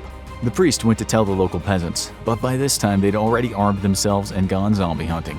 By the time the priest caught up with him, the zombie had been cut to pieces and subsequently thrown into a marsh. People have been signed off as dead and come back many times in history, even recently. But back in those days, in places where science wasn't exactly embraced, that kind of thing could be deadly. We'd say being killed because you're accused of being a zombie was a one-off, but in 2015, a Walking Dead fan murdered his buddy in New Mexico with a knife, an electric guitar, and a microwave because he believed he was a zombie. The killer, a father of 2, had no history of mental illness, although alcohol had been enthusiastically consumed before the attack. We don't think we can beat that, so we'll just end the show here. 1960, Tanbing Laoding, China. 1 in 20 villagers has died of starvation. A report states that several children have been eaten. February 25, 1960. Hongtai Commune, Laohejia Village. Yang Zhongchen, a poor farmer, is arrested for a recent crime. The victim is Yang Ershun. The report states relationship with the culprit younger brother. Manner of crime, killed and eaten. Reason, livelihood issues. That same report includes other victims of cannibalism in that same city. 12 were killed and eaten, 16 died of other causes and were eaten after. 48 bodies were exhumed and eaten. These numbers were of course very small in the great scheme of things relating to a so-called Great Famine, but there's arguably nothing sadder and more shocking than people resorting to eating members of their own family. The desperation felt all over China in those dark days was something most people will never understand, but today we'll try and help you get there. The man who was responsible for this wickedness, or at least the person we find more guilty than any other man, was Mao Zedong. Let's first have a look at how he rose up to become what some people have said is the worst mass murderer in the history of tyrants. Mao came into this world on December 26, 1893 in the small rural community of Shaoshan in the province of Hunan, China. His family were farmers, just as many people were in this area, with Mao himself leaving school to work in the fields at the age of 13. It seems he didn't take to farming as his father had wanted. Instead, he enjoyed books and poetry. He was especially fond of science and philosophy, and even at a young age had his head in the sometimes difficult works of the philosopher and economist Karl Marx. Mao got his wish when at the age of 17 he went off to study, which led to him joining the Revolutionary Army and the Nationalist Party, Kuomintang. In 1911, Mao supported the Qinghai Revolution, the event that put an end to Imperial China and its Qing dynasty. At this point, Mao was still a nobody, and although he qualified to work as a teacher, the jobs never came and he ended up working in a library in Beijing. This was an exciting time for Mao, who was intently watching Russia from a distance when it had its revolution in 1917. Communism was the way forward, Mao thought, inspired by the likes of Marx and the first head of Soviet Russia, Vladimir Lenin. No sooner than the Chinese Communist Party was formed, Mao became a member. China was a country whose peasants had known much suffering and experienced many terrible famines, and Mao believed that had to change. Communism, he reckoned, was the way forward. Power to the people, the simple farming folks, was what the young Mao said in his head each night as he drifted off to sleep. The short version of the story is that the Chinese Nationalist Party fell out with the Communist Party, and with the latter being persecuted by the former, there was an uprising and Mao was at the forefront of it. We apologize for the brevity here, but there's so much we have to explain later. Basically, Mao led the Red Army against the Nationalists, and in 1934 he formed the Soviet Republic of China, putting 10 Chinese provinces under communist control. His bands of peasant guerrillas were hunted down. The Long March happened, which was actually a series of marches of communist armies in retreat from the Kuomintang army. The distance covered was some 8,000 miles, and on the way many people died, perhaps as many as 30,000, but many more endured that perilous journey to the end. And if any name was mentioned in the capacity of heroism, it was Mao's. It was this period in history that would cement his popularity. There were facts and there was mythology, something that many years later helped Mao secure a so-called cult of personality. There was still a split in the country in 1937 when the Japanese invaded, and what happened next further helped Mao construct a mythology about himself. His Red Army fought with the Allied forces against the Japanese invaders, and when the war was over, he was in a strong position to rule over all of China. The nationalist politician, revolutionary, and military leader Chiang Kai-shek made a peace agreement with Mao. But in the end, there wasn't much peace. The communist forces grew in size, aided by weapons sent to them by Joseph Stalin, the most powerful person in the Soviet Union. The fight raged on. The peasants rallied for the communists, millions upon millions of them. Hundreds of thousands died on both sides. But it was the communists that won in the end, helped a lot by the nationalists having their hands full with Japan in the war. When it was done, Mao promised change. He promised to redistribute the land, to make life fairer, and the peasants bought into it. He may have had good intentions, but little did anyone know right then that things would take a turn for the worse. The understatement of the century. Still, Mao did battle against warlords who'd ruled over the countryside with an iron fist. He did manage to reduce the number of opium addicts in the country, and he did create policies that made it more possible for the poor to get a formal education. His policies even improved life expectancy for the poor, but that was about to change drastically. Times were better, though, at this point for many people whose lives had been a living hell. Chairman Mao was indeed a champion of the people, even if that meant the summary executions of landowners, at times burying those folks while they were still breathing. As Mao often alluded, you need to break a lot of eggs to make an omelet, or, in his words, political power grows out of the barrel of a gun. All over China, things were changing fast. Mao spoke about the enemies of the rural classes, those wicked landowners that had oppressed them for years. In villages throughout the country, they were executed one by one, with a scholar later saying there was at least one landlord and usually several in virtually every village for public execution. Sometimes their wives were spared but were forced into being concubines for the once persecuted. Mao's omelet was bloody. There's no doubt about that, with some sources saying there were 200,000 to 800,000 executions, and other sources stating it was more like 2 to 5 million. Those are some big differences, but as you'll see today, scholars often vehemently disagree over numbers when it comes to Mao's China. Now you might be thinking, surely a lot of people complained and protested about these violent land reforms, and you'd be right to think that. Mao even created something called the 100 Flowers campaign, which was supposed to let people air their grievances about the party and its policies. Some did just that, and many of them were the folks who Mao distrusted the most, the intellectuals and those Mao believed were rightists. After speaking their minds, these people were often sent straight to prison or sent to work in the labor camps, which was often a ticket to a slow death. Mao did seem to embrace a critique at the start, but that later changed. Hundreds of thousands were persecuted this way. These were sometimes members of his own party, but also regular folks he suspected of holding rightist views. As an example, in Gansu province, two men named Sun Daiankai and Lang Daijun had expressed that Mao's idea for a project to conserve water wouldn't work. They were subsequently called anti-party by Mao and punished. That project went ahead and entailed a hard graft of around 160,000 people. They basically were asked to move mountains and were worked half to death, having to survive by living in caves and foraging for food. This was just one of many Mao's ideas that failed, and failed badly. It's estimated that 2,400 of the workers died from the toil itself. And guess how much clean water came out of it? None. It was a complete failure. Although not something many people wanted to talk about. That was the thing about such harebrained projects. If anyone criticized them, they were denounced as being anti-party. But many people in the party believed that they were really changing the world for the better and making China a country that would be more powerful than the UK and close even to the USA. One of those officials said, "We are supernatural. Maybe on another planet there are people who are brighter than we are, in which case we are of the second order. But if we are brighter than they are, we are the supernaturals of the first order." To be as powerful as Britain, Mao said that China's steel output had to be significantly increased. In 1958, all over China, the people of the villages had their own little steel refineries in their backyards. A nation was hell-bent on massive production. As was always the case with the Communist Party, this was watched over by every commune's boss, aka the cadres. Daily targets had to be met, and those targets were often unrealistic. This was all part of Mao's Great Leap Forward, summed up by one scholar like this. Mao thought that he could catapult the country past its competitors by herding villagers across the country into giant people's communes. In pursuit of a utopian paradise, everything was collectivized. People had their work, homes, land, belongings, and livelihoods taken from them.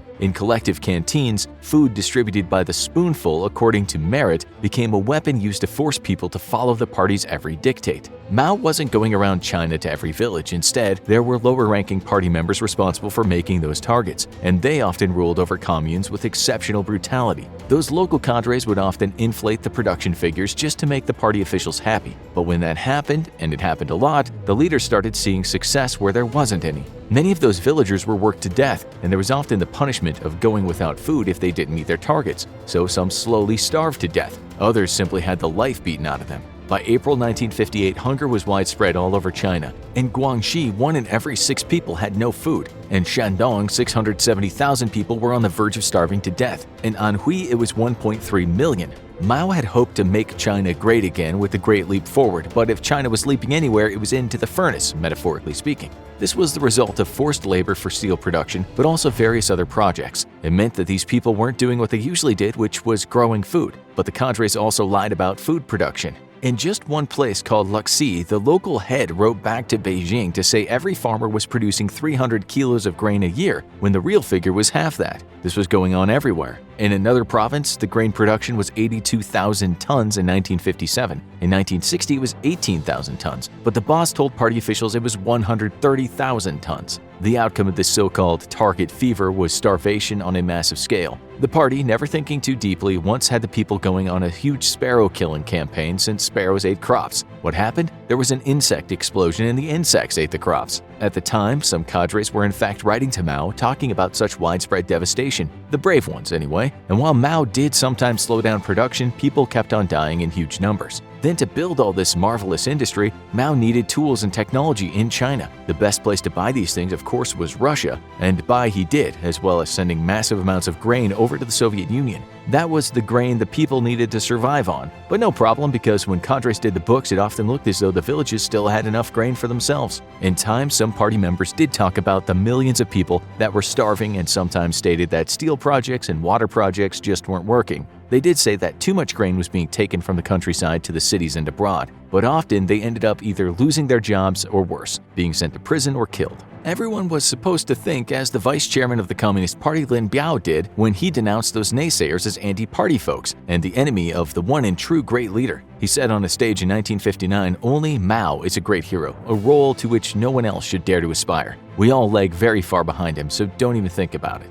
This is why when we talk about the many millions that died in China back then, we can't just blame Mao but much of the machinery of the men behind him. Still, he was the boss. He was the one that could have reversed things. In Fuyang, 2.4 million people died in total from 1959 to 1961 out of a population of 8 million. In Guangshan in 1959 alone, 1 in every 4 of the 600,000 people had died from starvation. In Xinjiang, 1 million people died. Mass graves were everywhere. 67,000 of them had died from being beaten with sticks. There, local militias stole the little food there was and didn't take kindly to anyone complaining that they had none. Some officials did see this happening, with one report stating bad people have seized power, causing beatings, deaths, grain shortages, and hunger. But get this, the report said it was not the fault of Communist Party policies, but because all the rightists that had stirred up trouble and caused havoc in these little towns and villages. All those deaths, the report said, were down to the enemies of the party. Sure, there were counter-revolutionaries around, but most of them were just desperate as hell. They were watching their families grow thin and die. They were being worked to death and their grain was being sent elsewhere. What were they supposed to do?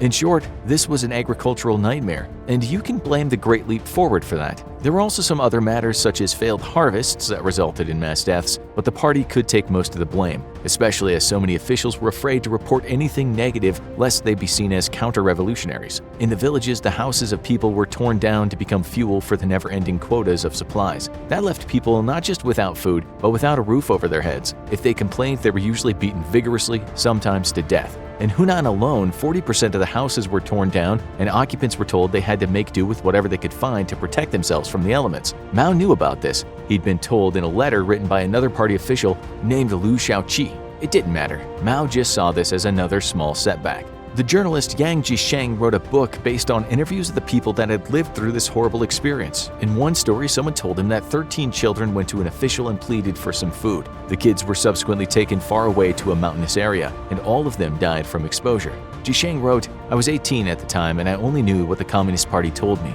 Everyone was fooled." He said every tree around his village was stripped of its bark because the bark was the only thing to eat. In other cases, villagers ripped out weeds and wildflowers and baked them in mud pies. It stopped the hunger but made them very sick. Jisheng's book was later banned in China, to which he responded with the words, "It's an offense to the memories of tens of millions." People walked away from their destroyed villages in the hope of finding anything to eat. Many sold their clothes on these long walks just for the smallest amount of food. In the winter, this was deadly, but bodies were also useful. There's a report from the Shandong archives that says local cadres used the dead as fertilizer. In another village of 45 people, 44 died from starvation. The last remaining woman was found having gone completely insane. In another village, a teenage orphan killed her own younger brother and ate him. Sometimes the dead were dug up and cooked with hot peppers to disguise the taste of rotten meat. One time, a cadre reported to an official what was going on, to which he received the reply, "That's right deviationist thinking. You're viewing the problem in an overly simplistic manner." All of these stories were taken from the Chinese archives and used in books on Mao, some of which we have in front of us now.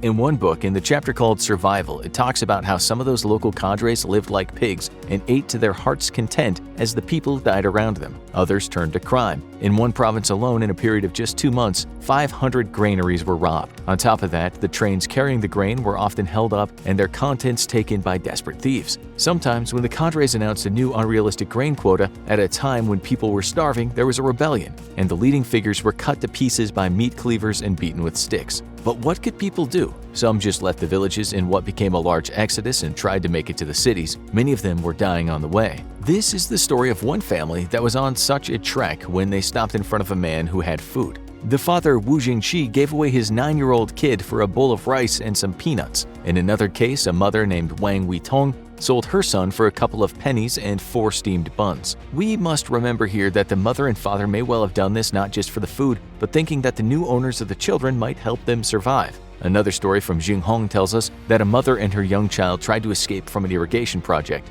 Both were bayoneted to death on the spot. In another case, the folks that tried to run were rounded up and stuffed in a house that was then blown up with dynamite. Many people were just turned back when they actually made it to the city.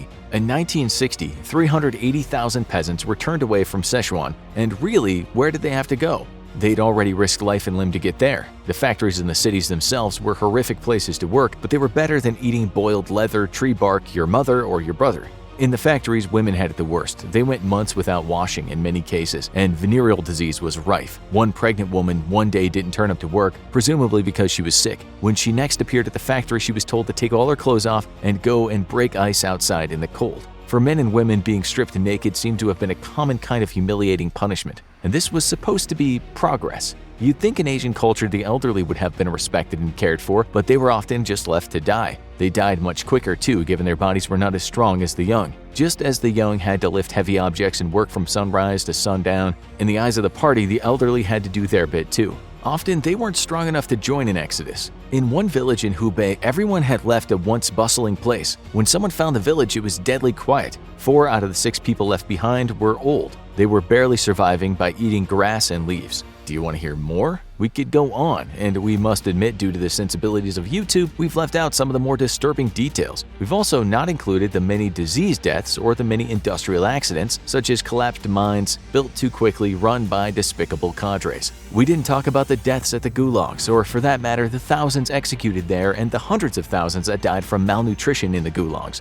And what about regular violence? The cadres had a saying they like to use: kill a chicken to scare the monkey. That basically meant show people you'll use extreme violence and other folks will think twice about getting out of line. The stick was often a weapon of choice. Shockingly, people suffering from starvation-related edema were hit with sticks, with the expression used, beating the water out of them. That meant the liquid building up in them was beaten out. One official said if you want to become a party member, you must know how to beat people. An investigation team from Beijing once arrived at a village and called what they saw a torture field. On one reservoir project in Huangkai, 4,000 from 16,000 villagers were beaten. A quarter of them died. There were indeed killing fields everywhere. One boy was beaten to death for stealing a tiny bit of wheat. In Huan, 300 people were accused of one winter's day of not working hard enough, and they were all told to strip and work. 1 in 7 of them died. Sometimes those accused of slacking were branded with hot irons or pierced with needles. One entire family was forced to sit in a vat of excrement after the father had tried to steal a sweet potato for them. He died 3 weeks later after more punishment, which included being force-fed that poop. In Hunan, there was a report of a whole family being bricked up in a house and left to die. A similar thing had happened to other families. The head of the province, Zhou Xiaozhou, at least ordered an investigation after he'd found out. In another report from Daoshan, it showed many thousands had died. 10% of them had been buried alive. In another report, a man in Hunan village was forced by boss Zhao Decheng to bury his own son alive just because the son had tried to steal a morsel of grain. The archival report said the father died from grief 3 weeks later. Not all the cadres were that brutal. In one province, 260 of them lost their jobs for not beating the people hard enough. 30 of those cadres died from their beating. The numbers are debated, but we do know that the number of deaths ranged from 30 to 45 million. Over the normal number of deaths in China. Around 2 to 3 million were tortured to death or executed. Some scholars put the total number at 55 million deaths, which alone makes Mao's run in charge as one of the most horrific disasters in the history of humankind. People still argue about the numbers, but no one denies millions died needlessly and often violently.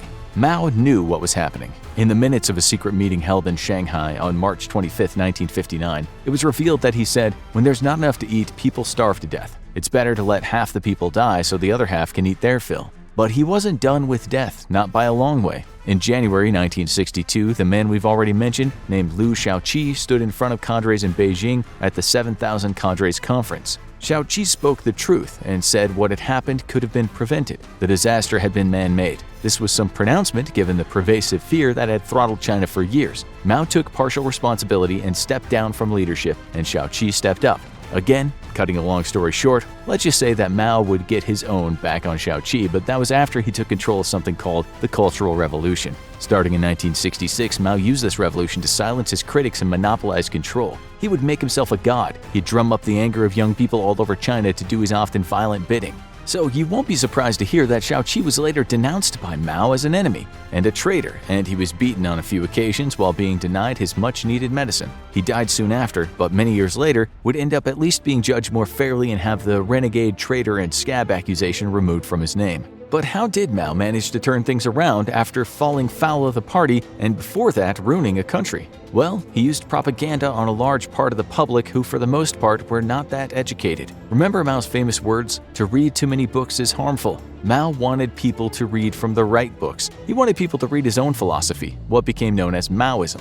The working class folks and poor farmers were still living perilously close to abject poverty. So when a seemingly strong leader told them that he was behind them in their struggles, they grabbed hold of those words out of desperation. Mao was clever. He told the nation that they needed to learn from a deceased soldier named Li Feng. This is called mythology making, a dictator's ace in the hole. Feng had died at the age of 21, but he left behind a diary. Inside this war hero's book were entries that talked about the proletarian struggle and the rise of a wonderful country. And guess who had inspired him the most? Mao, of course. One entry went, "Yesterday I had a dream. I dreamt of seeing Chairman Mao. Like a compassionate father, he stroked my head. With a smile, he spoke to me. Do a good job in your studies. Be forever loyal to the party, loyal to the people."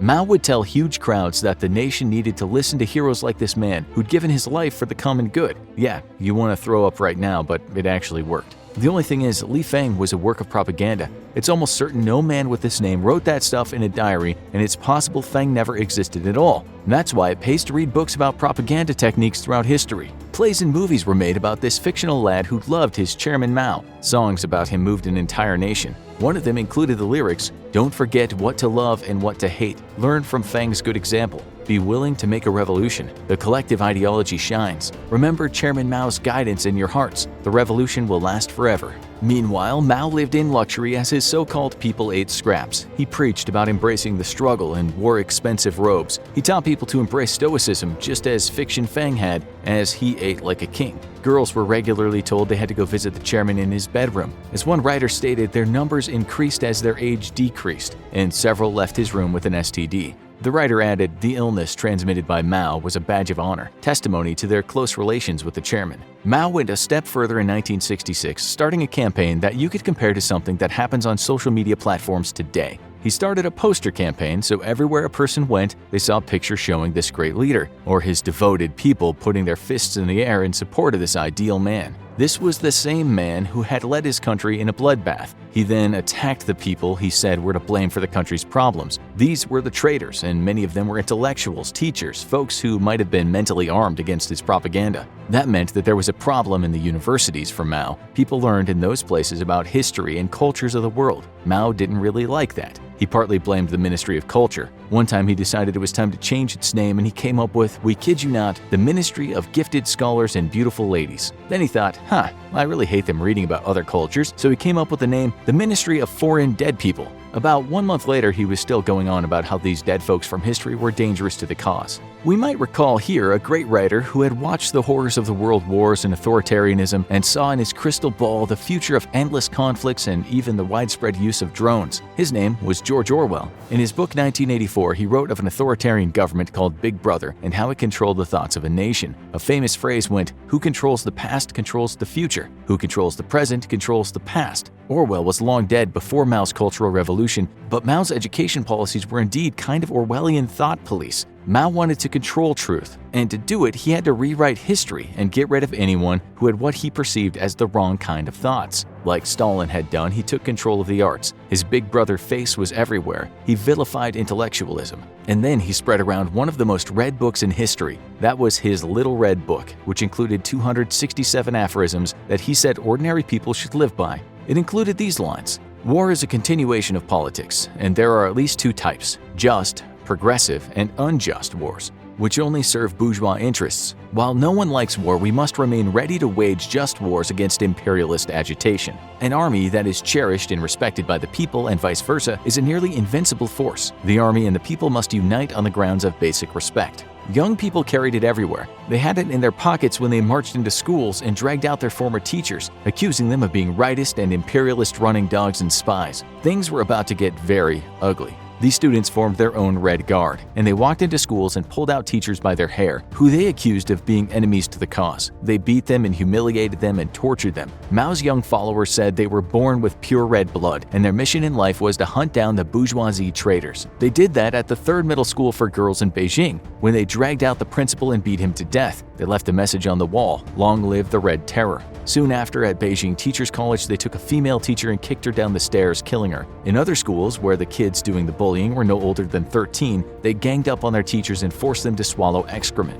All over the place, these educated teachers were deemed dangerous intellectuals. The students murdered a woman named Lao Shi, and then they went to her father's house. This guy named Nan Baoshan, they also beat to death. They beat his son too and locked him in the house, where he later died of thirst. Again, all these stories are taken from the Chinese archives. Hundreds were clubbed to death, stabbed, kicked down the stairs, throughout Beijing and on its peripheries. The nightmare of violence was back again. The old world had to die, they said, and blood had to be spilled to make a new world. Persecution spread all over the country, with around 400,000 educated people being told they had to leave the cities where they lived, usually after being beaten. It was a reign of terror. Their social media of the day was putting up photographs of traitors or writing their names on walls and calling for their removal. These people waved their little red books in the air and shouted slogans supporting their brilliant and selfless leader. More years passed and more people were accused of being reactionary capitalists and spies, nothing more than agents of the bad people in the West. Just to give you an idea of the carnage, in just the province of Yunnan, the witch hunts took the lives of 17,000 people and, according to one book, crippled another 61,000. Many towns fell under the suspicion of not allying with the cause, especially if a religious minority lived there. Thousands of Mongols were beaten to death, many more were made homeless. The Red Guard filled up trucks where they traveled great distances to do their worst. They barely had food to eat and even did their toilet in these trucks, all for the great cause. Hundreds of thousands of people from the cities were forced into the countryside where they had no idea how to survive. Many of them lived perilously close to starvation. What did clerks and teachers and accountants know about farming? More purges followed. In Hubei alone, 173,000 people were under investigation for what was said to be counter-revolutionary activities. Anyone really, especially educated folks, were investigated. Even party members were under suspicion, and they could soon find themselves doing hard labor or slowly dying in a dark prison cell. If you wanted to keep power as a dictator, just as paranoid Stalin had done, you needed to clean house often. Who knows how many people were murdered during these very bleak and black years? Estimates differ wildly, with the lowest number being put at 250,000 deaths, but the highest at 2 million. As for those city dwellers that were beaten and forced to go live in the countryside, estimates put the number at 10 million. How many so-called bad elements were beaten badly, publicly humiliated, harassed so much that they couldn't take it anymore, that number's huge alone, or lost every material item they had in life? We're talking about a significant amount of a very large population, an incomprehensible figure, and all because of one man. After the death of Stalin, Mao had feared the people of the Soviet Union would turn against hardcore communism. Stalin might have dissed Mao when they met, but Mao still looked up to him. Then, when Mao saw the new leader Khrushchev denounce Stalin and his deathly purges, Mao of course wondered if he too might be denounced. Mao knew he needed his reign of terror to hold on to power. Just as the French revolutionary leader Maximilien Robespierre had said, you have to strike terror into the hearts of the people. And back to Orwell and something he called doublespeak, both Robespierre and Mao said terror equals virtue. Mao saw himself as being the pinnacle of communism all over the world. He once explained his idea of virtue, saying, "Our objective is to struggle against and crush those persons in authority who are taking the capitalist road, so as to facilitate the consolidation and development of the socialist system." He was a dictator that caused a great famine and whose ideas led to people in the countryside killing and eating their own families. His idealism led to 20th century witch hunts that saw innocent people beaten to death with sticks by an angry mob of young folks who had no idea they'd been brainwashed. And guess who one of his victims was? Whose family was humiliated and beaten and forced to move to the countryside. His name? Xi Jinping, the current Chinese leader. His sister died as a result of the disgusting humiliation she experienced, and his mother was forced to denounce his father. The father was then sent to a prison, and Xi, just aged 15, was sent to the countryside where he and the rest of his now distraught family had to live in a cave. So, surely, Mao must have come under an avalanche of criticism in more recent times. He died, by the way, in 1976, and the Cultural Revolution died with him. even though it had petered out before that. It seems some powerful elements in China don't embrace the adage, "Those who do not learn history are doomed to repeat it." In 2017, there were reports of Chinese scholars and others losing their jobs for criticizing Mao. And while Xi has at times talked about more criticism of the past being needed, too much criticism is not good when authoritarianism reigns. Certain words in some places can get you in big trouble, just as the man Orwell had warned with those immortal words, "In a time of deceit, telling the truth is a revolutionary act." Arm yourselves with knowledge, viewers, so you don't become a weapon for someone with dangerous ideas. Imagine losing your head and living to tell the tale. Or can you believe a man was pumped up like an inflatable doughboy and survived the ordeal? Could a person be chopped in half, drilled through the head, and come out the other end? These are some amazing stories you'll hear today, dark, tinted tales, fortunately adorned with bright silver linings. Many of us dream of going skydiving, but one thing none of us ever wants to experience is doing so without a parachute. It's frightening for anyone to think what those last few thoughts on your mind would be as you neared the ground. We guess there aren't many people you could ask, because people don't generally fall from massive heights and live to tell the tale. New Zealander Michael Holmes did. He fell 15,000 feet when parachuting and lived to tell the tale. He pulled his cord at around 4,000 feet. Nothing happened. He then pulled something called the cutaway cable, which he thought would release his main parachute, but that didn't happen. The reserve chute didn't open either. He was now in dire straits, flying down to the ground, which was around 2,000 feet away. If you don't count the spire and antenna, that's not much under 2 Empire State Buildings. Holmes was getting close to reaching terminal velocity of 120 miles per hour, but that was reduced to about 80 miles per hour because the chutes he tried to open slowed him with the drag. He didn't think he'd survive, and so when he was around 550 feet from the ground, he managed to wave to others who were in the sky that day. 10 seconds from impact, he screamed, "I'm dead, bye." 9, 8, 7, 6, 5, 4, 3, 2, 1, bang! You hear the thud recorded by his device. Everything turned black. There was silence. A fellow parachuter who jumped that day ran over to him. Of course, he thought he was surely dead, but he couldn't believe his eyes when he saw signs of life. Okay, Holmes was a bloody and broken mess, but he was breathing.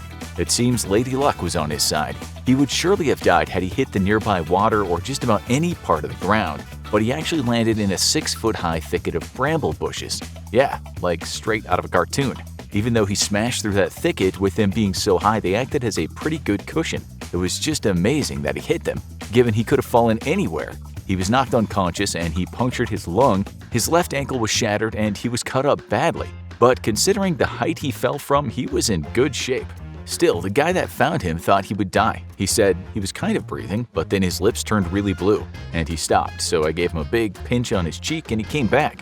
Holmes' own conclusion to the accident was this: "I've gone through everything that happened 1,000 times in my head. It was a 1,000,000 to 1 chance. I'm prepared to stake my life on the likelihood that it will never happen again." Now for some good old gore. Like all the people we'll tell you about today, this miracle of survival isn't for the faint of heart.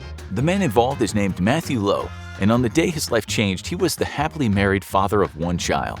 In 2011, he was at work in a factory in northern England when he was dragged through a small hole in a steel processing machine. And when we say small, we mean it. It was only about 5 inches in diameter. His hand went first, and when the machine got the middle of his arm, Lowe said he heard a terrifying snapping sound. But the machine wasn't done yet, not by any means. It kept on pulling him in. He later explained what it felt like, saying, "As the machine dragged me through, I just relaxed because I knew I couldn't do anything, and I thought that was the end for me." The machine actually dragged him the whole way through and then released him, bloodied and torn at the other end. He was barely clinging to life at this point, but thanks to his quick-thinking workmates, he kept breathing long enough to get to the hospital. He later said, "In the end, it crushed my body, ripped my clothes to shreds, and literally spat me out the other end. But I was still alive.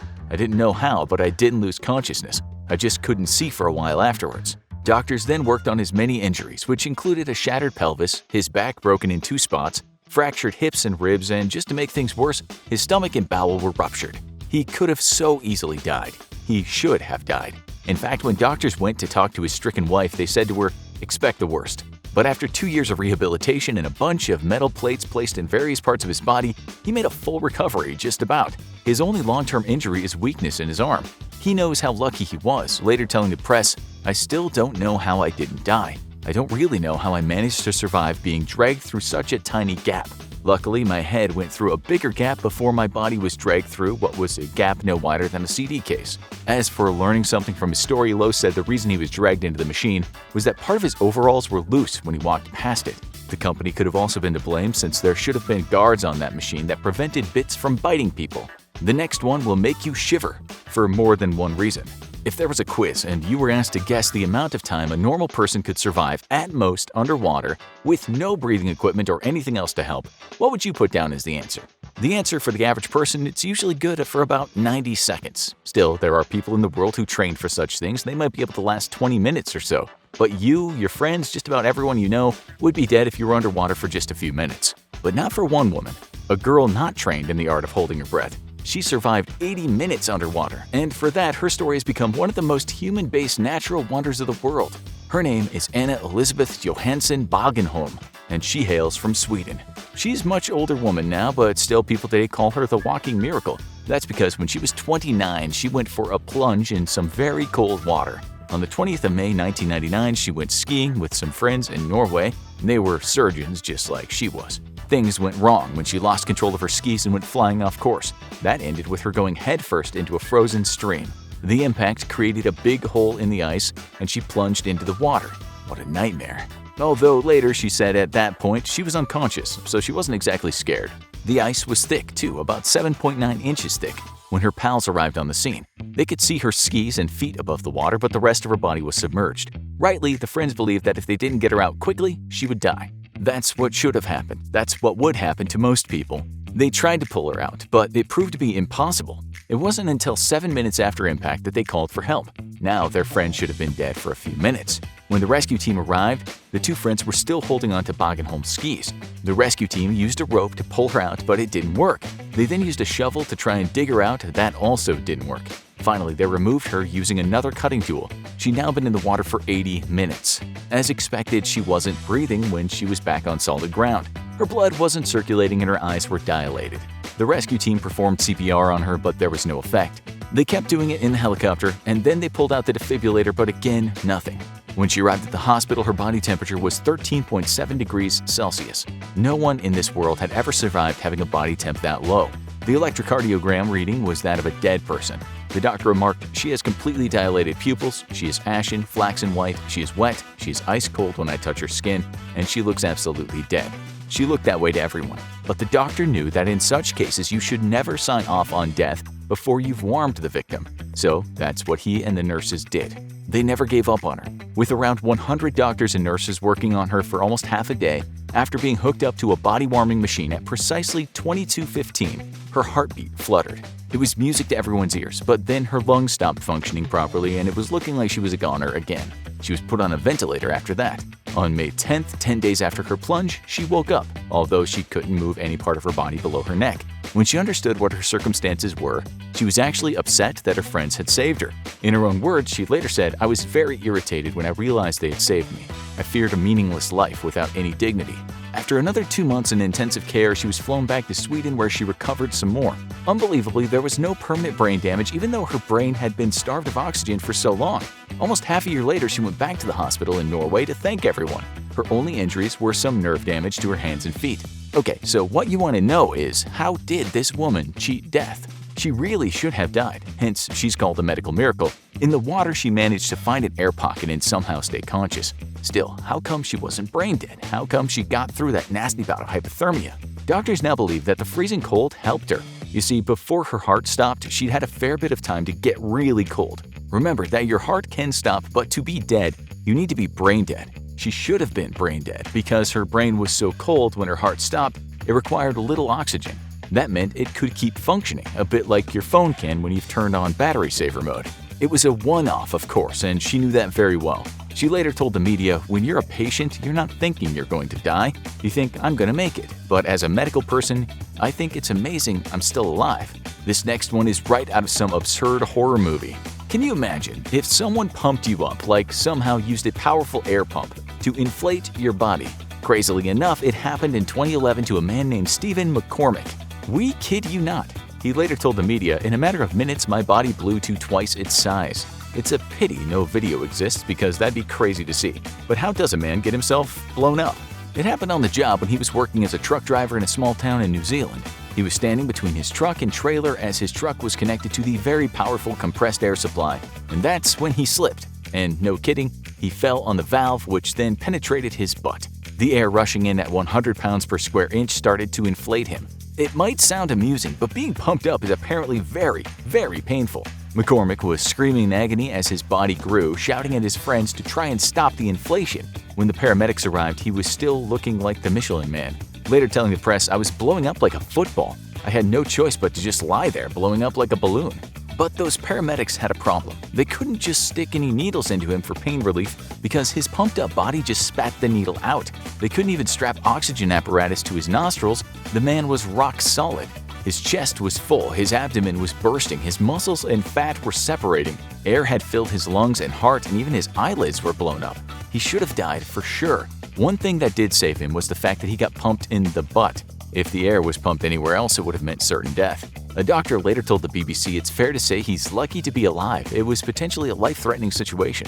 At the hospital, they tried their best to use a hose to get the air out of his lungs, but that wasn't good enough. Another amusing part of this tale is that he had to fart a lot of the air out, and by God did he let them rip.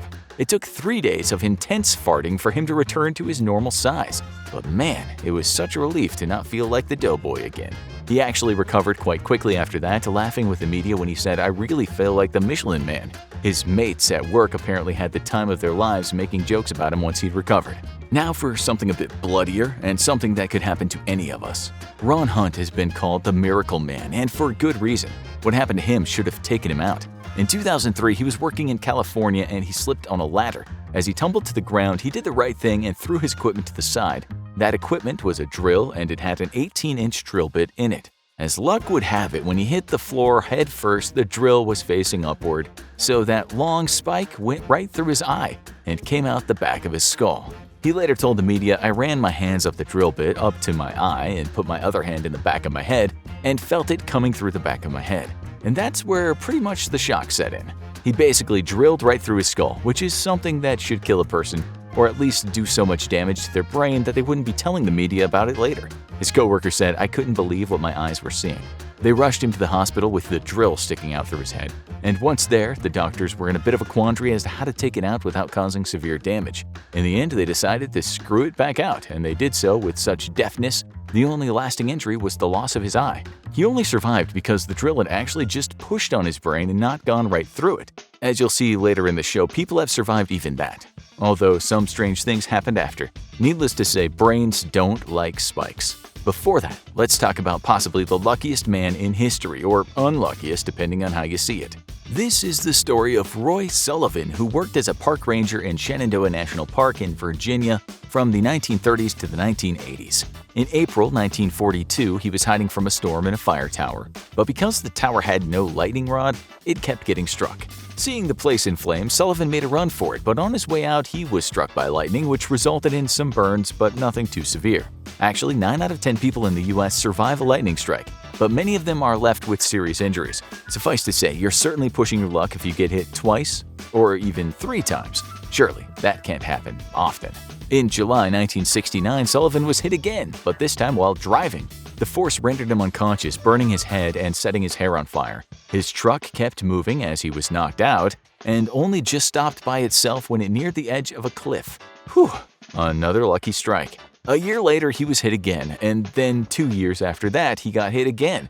After that, he started to get a little paranoid, thinking his body was somehow attracted to lightning. During the storms, he'd now hide away, far from any place where he could get struck. He went as far to carry a bucket of water around with him in his truck just in case his hair got set on fire again. In 1973, he saw such a storm, and fearing the worst, he drove in the other direction, and it was then that he had this strange feeling because he was sure those darn clouds were following him. That might sound superstitious, but he had every right to be a bit crazy. He was hit again in 1974, and then while he was fishing in 1977, he was struck by lightning for the 7th time. Again, his hair was set on fire. He also suffered burns to his chest and stomach. As if this tale couldn't get any stranger, as he was struggling on the floor half-conscious, a bear came to steal the fish from his fishing line. Sullivan repelled it with a stick. Talk about having a bad day. He's now in the Guinness Book of Records for the person who's been hit by lightning the most times. Statistically, the chances of what happened to him are 4.15 in 100 nonillion. Not only that, how he managed to avoid serious lifelong health complications is a miracle in itself. We should also add to this that statistic is for a normal person, not someone who works outside in a national park. For them, the chance is slightly higher, but 7 strikes in a lifetime is still unbelievable. The Washington Post ran a story about Sullivan and said just that, mentioning a woman that got hit 3 times and ended up with a litany of health conditions including severe neuropathy, chronic pain, digestive problems, aphasia, apraxia, frontal lobe damage, short-term memory loss, and post-traumatic stress disorder. Sullivan certainly had PTSD after his 7 ordeals. As you know, he also had a persecution complex, but who wouldn't? It seems he got depressed as the years went on, and it didn't help that some people crossed the street from him if there was a storm about. Some people thought he was doomed, cursed maybe, but then others saw a more positive angle. He'd survived with few injuries. He once said that he tried to lead a good life, but it seems in his mind that someone or something wanted him dead.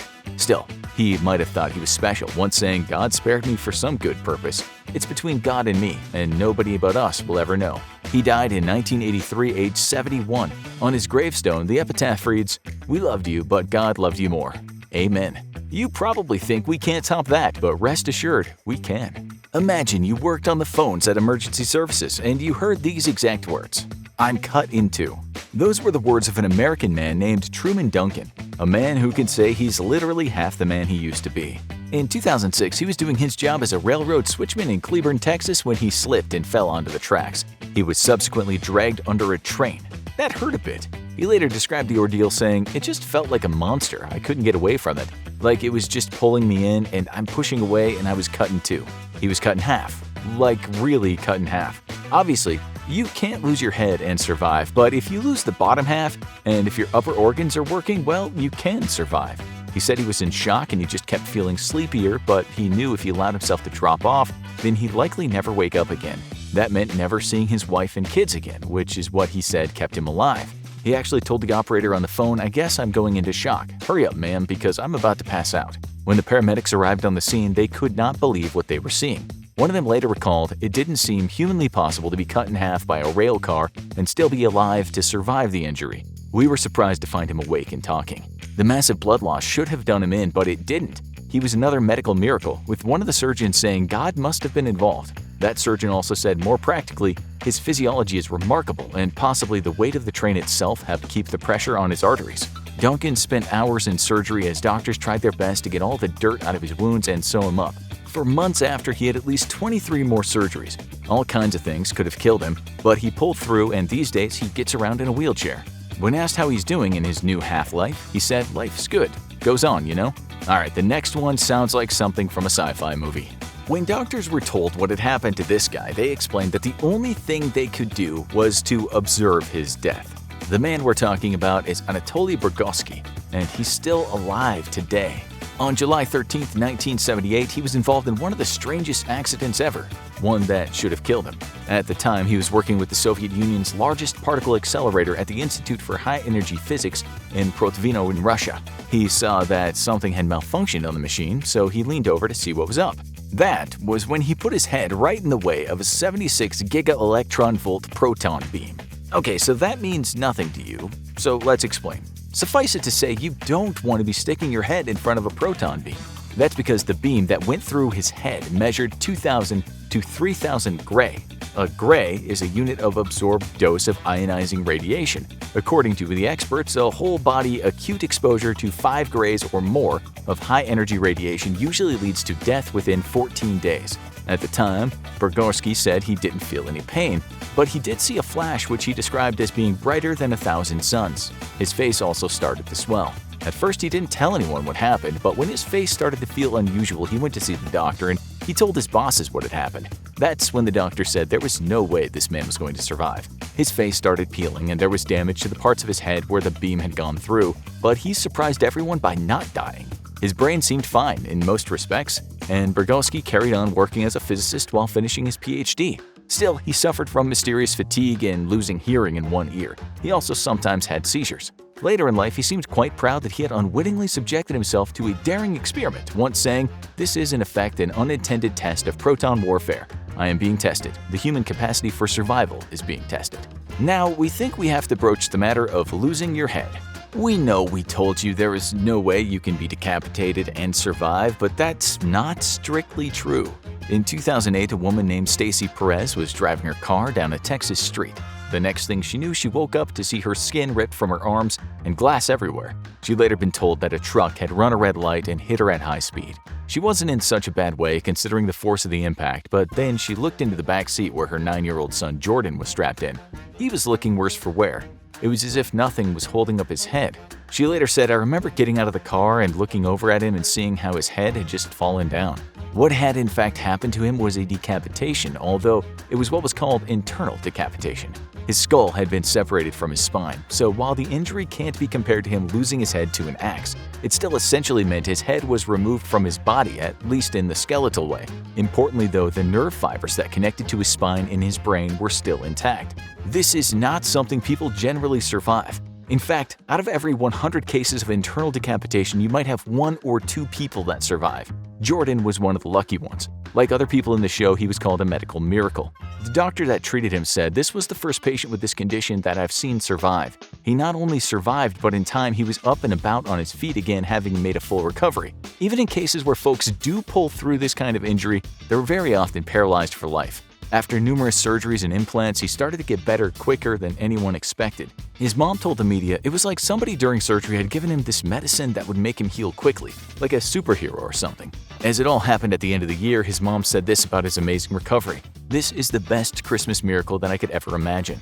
The next person on the list also survived his accident, but what happened to him after baffled the doctors. This man in time wouldn't just be called a medical miracle, but he would be known as someone who helped advance science. His name was Phineas Gage, and he became known as neuroscience's most famous patient. He had no idea that one day he'd become famous. He was a mere railroad worker. This is where he got hurt. When he was in his 20s, he was what was called a blasting foreman. That meant he was responsible for blasting away chunks of ground before they could carry on building the railway. The operation usually meant making a hole and then packing that hole with dynamite. To ensure it was well packed, they'd often add clay and other things in there. The tool that packed down the clay was called a tamping iron. After that tamping was done, they would stand back and light the fuse. And that's what Gage was doing on the day he had his nasty accident. The date was September 13, 1848. On that day, Gage was looking behind him when the men were working. As he was about to speak, his tamping iron hit the rock, causing a spark. The explosives went off, and that tamping iron set off like a rocket in the direction of Gage's head. And we mean like a rocket. The tool went right through his head and flew off way beyond him. That would kill most men, but Gage took it on the chin, figuratively and literally. One doctor later explained that he was a hardy fella, saying Gage had an iron will as well as an iron frame and a muscular system unusually well developed. His incredible survival, though, is just one part of this tale. Gage was about to blow the minds of scientists. That rocket, like a 13-pound javelin, went up through his jaw, past his cheekbone, behind his left eye, through the left side of his brain, and out the top of his skull. It said it was traveling with such a velocity that it landed some 80 feet away, now covered with blood and bits of brain. That's what you might call an extreme form of lobotomy. Gage suffered convulsions right after the accident. When he could stand up, he threw up with force, so hard that bits of his brain came out of his head. That didn't faze the man, as a doctor would later explain. Mind clear, constant agitation of his legs, being alternately retracted and extended like the shafts of a fulling mill. He says he does not care to see his friends, as he shall be back at work in a few days. When back among the public, some strange things happened. Sometimes he'd just spit out really rude words. Sometimes he'd grab the butts of women, with one doctor remarking that Gage's animal propensities had somehow come alive. His friends said he was capable of uttering the grossest profanity. In short, he'd become like a very drunk Rick from Rick and Morty, or Mel Gibson after a few pints of beer. His personality had completely changed. So he became a medical curiosity, but one that taught doctors how damage to the frontal lobe could have a profound impact on personality. This was new to them back then. Scientists then started theorizing that different parts of the brain had different functions. These days, we know such changes can happen after severe head injuries or when people have had a severe stroke. We now know that the frontal lobes are our executive suite, the bit of brain responsible for keeping us reasonable and making sure we don't do stupid things. Dogs have tiny frontal lobes with relatively few neurons, and that's why they don't blush when they poop on your kitchen floor. Please don't write in the comments that dogs can't blush, we know. Gage died in his mid-30s due to complications of all the seizures he was having. So today we're going to tackle a question that has confounded mankind for millennia. What happens when we give up the ghost down here on terra firma? When the heart expires, the brain stops receiving oxygen, and your friends start putting together a top 10 list of your favorite songs for your no doubt bleak funeral. Many people still believe that our time on earth is spent in some kind of vestibule to heaven, a kind of waiting room where we stay while the Almighty, like a divine accountant, gets out his calculator and starts subtracting all our sins from the good things we've done. You have to believe in the right him, of course, and so for centuries cultures have been calling out others as infidels or heretics. Heaven, they say, isn't open for all. Some names aren't on the guest list and they're not coming in. According to some people, heaven is big enough for all religions, and even in today's politically correct world, the eternal ethereal hotel in the clouds isn't exactly an inclusive joint. But there is more to afterlife theories than the precept of heaven, so let's now investigate. Let's start with the ancients, and we'll get around to what modern people, modern religions, and modern science say later. Many ancient Greeks believed that when they died, the soul separated from the body. They entered the underworld, where the main man in charge was called Hades. As you've seen in our episode on Hell, words like Hades and Tartarus, a place farther down than Hades, pop up in old texts of the Abrahamic religions. In Orphism, an ancient Greek religion, there was life after death. Graves had been uncovered with tablets in them that gave instructions for the dead when they entered the afterlife. The underworld was not easy to navigate, so the Greeks might have left some notes for the passed over person. But not all Greeks thought alike. The philosopher Plato was perhaps less superstitious and believed that we had a soul before we were born and we had one after we died. He once wrote that the trauma of birth makes us forget what we had learned in our past life. He called this anamnesis. He seemed to believe in an eternal spirit, but not exactly one that has to navigate beasts in the underworld. This dualism he talked about of soul and body would take root in many beliefs to come. Some scholars say for Plato, our soul is our true form, our true self. What you need to know is that ancient myths from the Greeks and other places around Europe, such as the ancient Germanic cultures, held the belief that there was some kind of underworld, and it wasn't a very nice place. Another assumption came later, and that was if there's a terrible place to be, there must be a nicer place, and that, as we know, wasn't down below but up in the sky. The Hotel Heaven, as we mentioned earlier.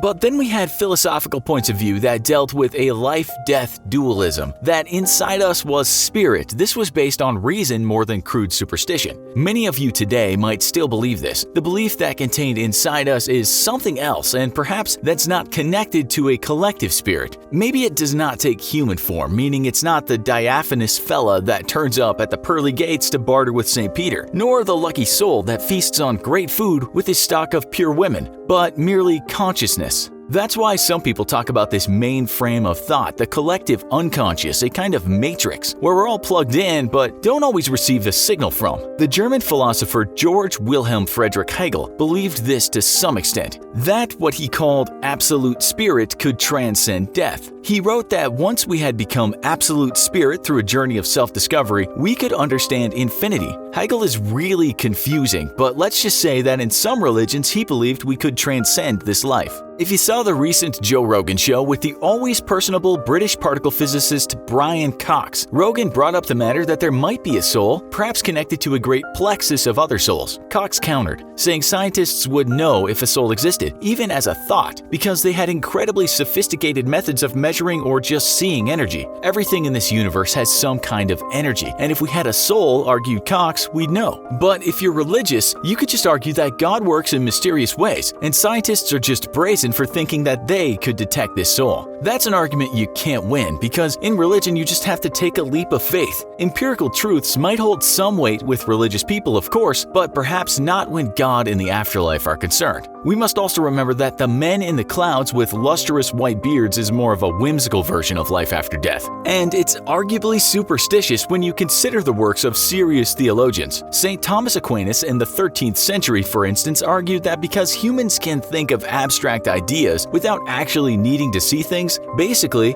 that we have imaginations, the mind didn't need the body. Like many before him, Aquinas believed the soul to be separate. He once said, "Soul is not the whole human being, but only part of one. My soul is not me." Aquinas was one of many Christian philosophers that attempted to reconcile more down-to-earth philosophy with religious beliefs. When the body died, something lived on, but that had nothing to do with men with pitchforks or angels playing harps. Now let's look at Buddhism. You've all heard of the concept of reincarnation, but it's often misunderstood as being a reward or punishment for something you did in this present life that affects what kind of creature you'll return as. Sometimes called metempsychosis, what this really means is not that you'll come back as a cockroach for cheating on your girlfriend, but that there are realms you can come back in as the same soul. That death is a cycle, and you can, with enough good karma, achieve nirvana, the end of the cycle. No more rebirth and therefore no more worldly pain. Someone might argue again that the soul does indeed exist as separate from the body, and when one body dies, this enters another cycle in another body, but the soul remains the same, just trying to achieve a state of nirvana. Another belief, perhaps similar, is eternal return, which can be found in the ancient Egyptian texts and also ancient Indian texts. Everything in the universe is cyclic, which includes your existence. That might also mean we are destined to live in the same exact existence again for eternity. If that's true, you should embrace your life. As philosopher Friedrich Nietzsche wrote, if some entity came to you in a dream and told you you would live this life over and over for all of eternity with all the pain and anguish as well as happiness, would you feel bad about it? Asked Nietzsche. It's not religion but a thought experiment. If this eternal reoccurrence were true, you should love life and all that happens. This could make you a better person, a happier person. Religion can also act as a positive thought experiment. If you believe it's a sin to cause others pain, and we all know pain, and that this can lead to not going to heaven, then perhaps you'll act better. We might also add that for some people, causing pain to others gets them into heaven, i.e. the Christian Crusades, religious extremism, countless fundamentalists today that have little respect for certain people's right to freedom. People disagree on what gives us good karma, what gets us silver stars from God, and this possesses a significant human problem and has done so for thousands of years. What we're trying to say is that the belief in an afterlife can perhaps be positive for you and the society in which you live and the world as a whole, but it might also lead to disharmony. Okay, enough religion. Brian Cox might tell you you don't have a soul, but he admits science doesn't fully understand how consciousness works. As a physicist, for him it's all about energy, and nothing to him shows that we have this extra piece of matter in our bodies that is a soul. But Cox also admits that atoms, what we are made of, can be confounding things. Do we really understand how the constituents of the atom interact? Perhaps the soul exists somewhere in subatomic particles. Cox admits that science can be a work in progress. He only says from what he knows right now, he doesn't believe in a soul. Religious folks might also ask, what came before the Big Bang in this universe-making particle? No one knows. Science admits this. While religions are often more stubborn and dogmatic, ironically, leapers of faith are often surer than scientists. Perhaps people should keep leaping in directions their entire lives. That's what science would say, but scientists can be stubborn at times too.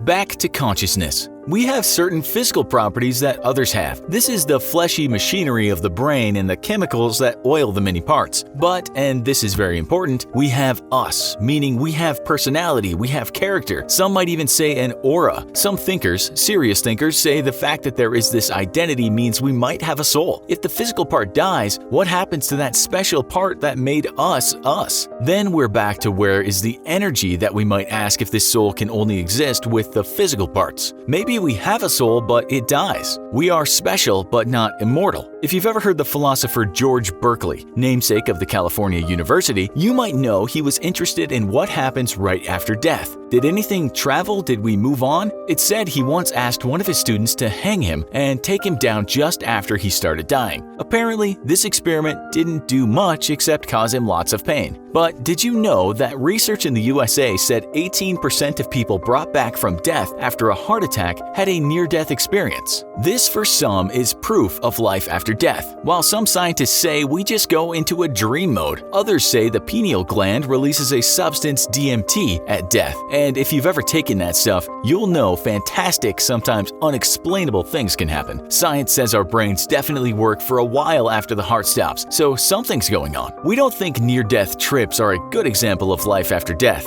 Others believe in the 21 grams theory, that after we die we lose 21 grams and maybe that was a soul exiting. Scientists disagree, however. Okay, so we have self, which is consciousness that we don't properly understand. We have a universe that we don't really know is infinite or not, or if there was anything before it. We are made up of bits of the physical universe, atoms from stars, and to some extent at a quantum level, we don't always know what's going on. We might go out on a limb here and say that if there is a soul, maybe it can only be found by understanding the engineering of this universe down to the smallest level. Maybe there is more to see. What haven't we seen? If we have a soul, maybe it's in the small print, and perhaps we just haven't been able to read that yet. This, of course, might not mean there is a god, a hell, an underworld, but it might explain how we are all different and yet part of the same thing, connected, perhaps in a way we don't yet know. That indeed we are all pure spirit of some kind. Perhaps even science will reconcile with religion in the future, but in ways we still can't fathom. Others might just call us temporary space trash made of carbon and proteins, not connected nor eternally soulful. We will at least live on in some way in an atomical sense, so in some ways there's always some life after death, just not with an I involved. We can safely say we don't know, but we have enjoyed talking about it.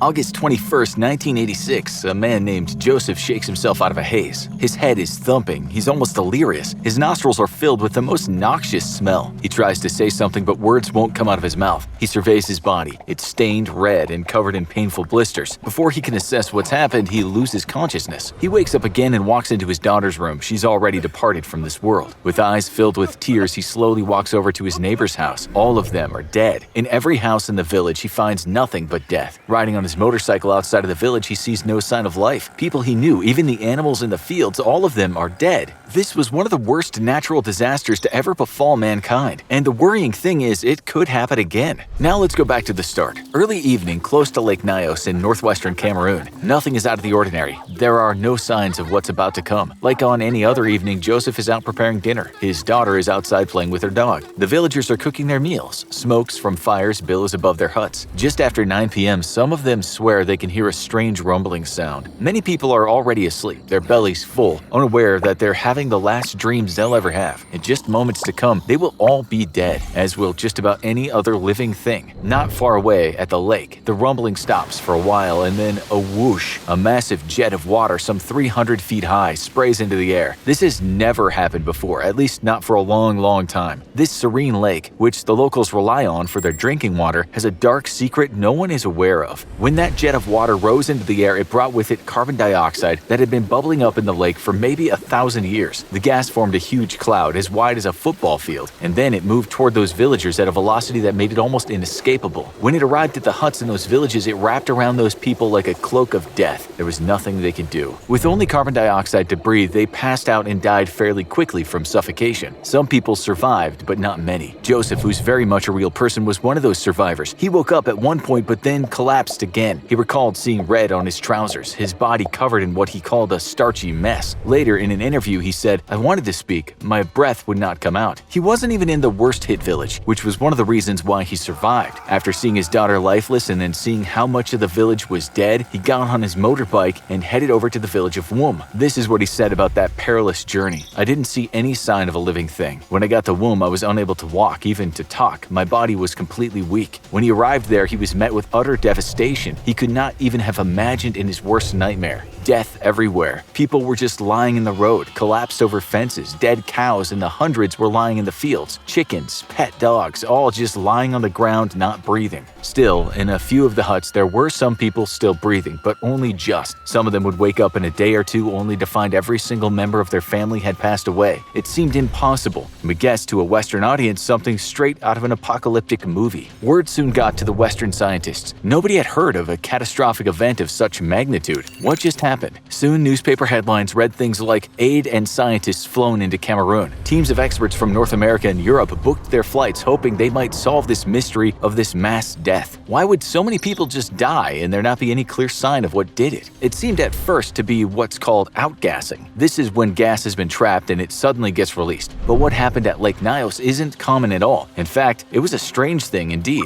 The worst kind in recorded history. The scientists first had to understand just what had come out of the lake and what had made that water spray into the air with such violence. They lowered containers into the lake so they might just check what was in the water. They were shocked to find that when they pulled some of those containers to the top, the lids blew off. What was certain is that there was so much carbon dioxide in the water that it created enough pressure to cause the lids to blow. What had happened at the lake, they agreed, was a limnic eruption. This is when dissolved carbon dioxide is somehow displaced from the bottom of the lake, and as happened in this case, a large cloud of gas moves through the air, killing most living things on its path. Everything caught in this wake suffocates in such a case. The human death toll was almost 1,800, with over 3,500 livestock dying, all in an area of 16 miles of the lake. These events are incredibly rare, but it had happened before, again in Cameroon, at Lake Manaun in 1984. That time, 37 people died. But get this, there's a lake in Africa where a limnic eruption could occur and the lake is 1,700 times larger than Lake Nyos. It's also surrounded by about 2 million people. If an eruption happened, it could be one of the worst disasters known to man. We'll come back to that soon. First, we'll look more closely at what went down at Nyos. Scientists were sure that a limnic eruption had occurred, but they weren't sure what caused it. Some geologists put forward the idea that a massive landslide had caused it, but others said it must have been an earthquake. Still, if that was true, wouldn't someone have felt it? None of the survivors had felt the ground move beneath them prior to the gas attack. What seemed certain was that around 1.2 cubic kilometers of gas ended up forming that giant cloud. The water turned a red color at the time as a result of the bottom part containing a lot of iron mixing with the air and being oxidized. That's why Joseph saw red all over him. You might wonder why the cloud didn't just disperse into the air and harmlessly move right over the heads of the villagers. The reason is carbon dioxide is denser than air. That's why it moved low through the valleys and made its way to the villages. It moved fast, too, at around 12 to 31 miles per hour. Of course, it's not easy to get away from, but some people did. Most others suffocated and died without even knowing what was happening. The survivors didn't get off easy. Many suffered from breathing problems after the disaster, while most of them had lesions all over their bodies. Some even became paralyzed but later recovered. Scientists wanted to know what had caused all those injuries. They figured CO2 was certainly the main culprit, but the release of sulfur dioxide and hydrogen sulfide could have also caused people's injuries. In Joseph's words, "My arms had some wounds. I didn't really know how I got those wounds." You can look at any medical website and it'll tell you exposure to hydrogen sulfide can cause headaches, nausea, convulsions, and certain eye and skin irritations. Joseph had also said he smelled something awful, and that could have been the rotten egg malodor of hydrogen sulfide. The villages were evacuated for the time being while the researchers stayed. In fact, they had some disturbing news to report back to the Cameroonian government. That carbon dioxide was growing in the lake at a disturbing rate. If something wasn't done about it, a similar disaster could happen again. One survivor was named Sully. She lost all of her children and another 31 members of her family. She lost over 400 cattle, too. In the aftermath of the disaster, she and the other survivors even remarked that there weren't any flies on all the dead bodies. The flies themselves had died. Those survivors banded together and helped each other best they could, but they were still afraid of the lake. They hadn't in the past had much interest in science, but instead myths surrounded the lake. Some of those stories stated it was home to their dead ancestors and that it might rise up one day and cause calamity. Tales of how dangerous the lake was had been passed on through generations. They were right, but perhaps ignorant of exactly what caused the danger. Scientists talked about such a geomythology, saying no doubt catastrophes have happened over many years and stories have been passed down, but what they wanted to do was make sure there were no more catastrophes. They got to work not knowing if something would go off again and they'd be the ones lapsing into a coma and dying. The villagers that survived invited them into their homes and made sure they always got a good meal. You have to remember this place was extremely remote. The only hotel was a hut. Over the weeks and months, they figured that the lake made from a crater sat on top of volcanic rubble. They knew carbon dioxide was down there and that springs could take that into the water. They didn't know what had caused the massive eruption, but they knew where that gas had come from. It was a time bomb and it was sure to go off again one day. They considered digging tunnels down there to try to free the gas, but that would cost way too much. They even tinkered with the idea of using explosives to free the gas, but that was deemed a bit too dangerous even if the immediate area was evacuated. In the end, they decided to lay down a pipe at the bottom of the lake and let the gas run through that.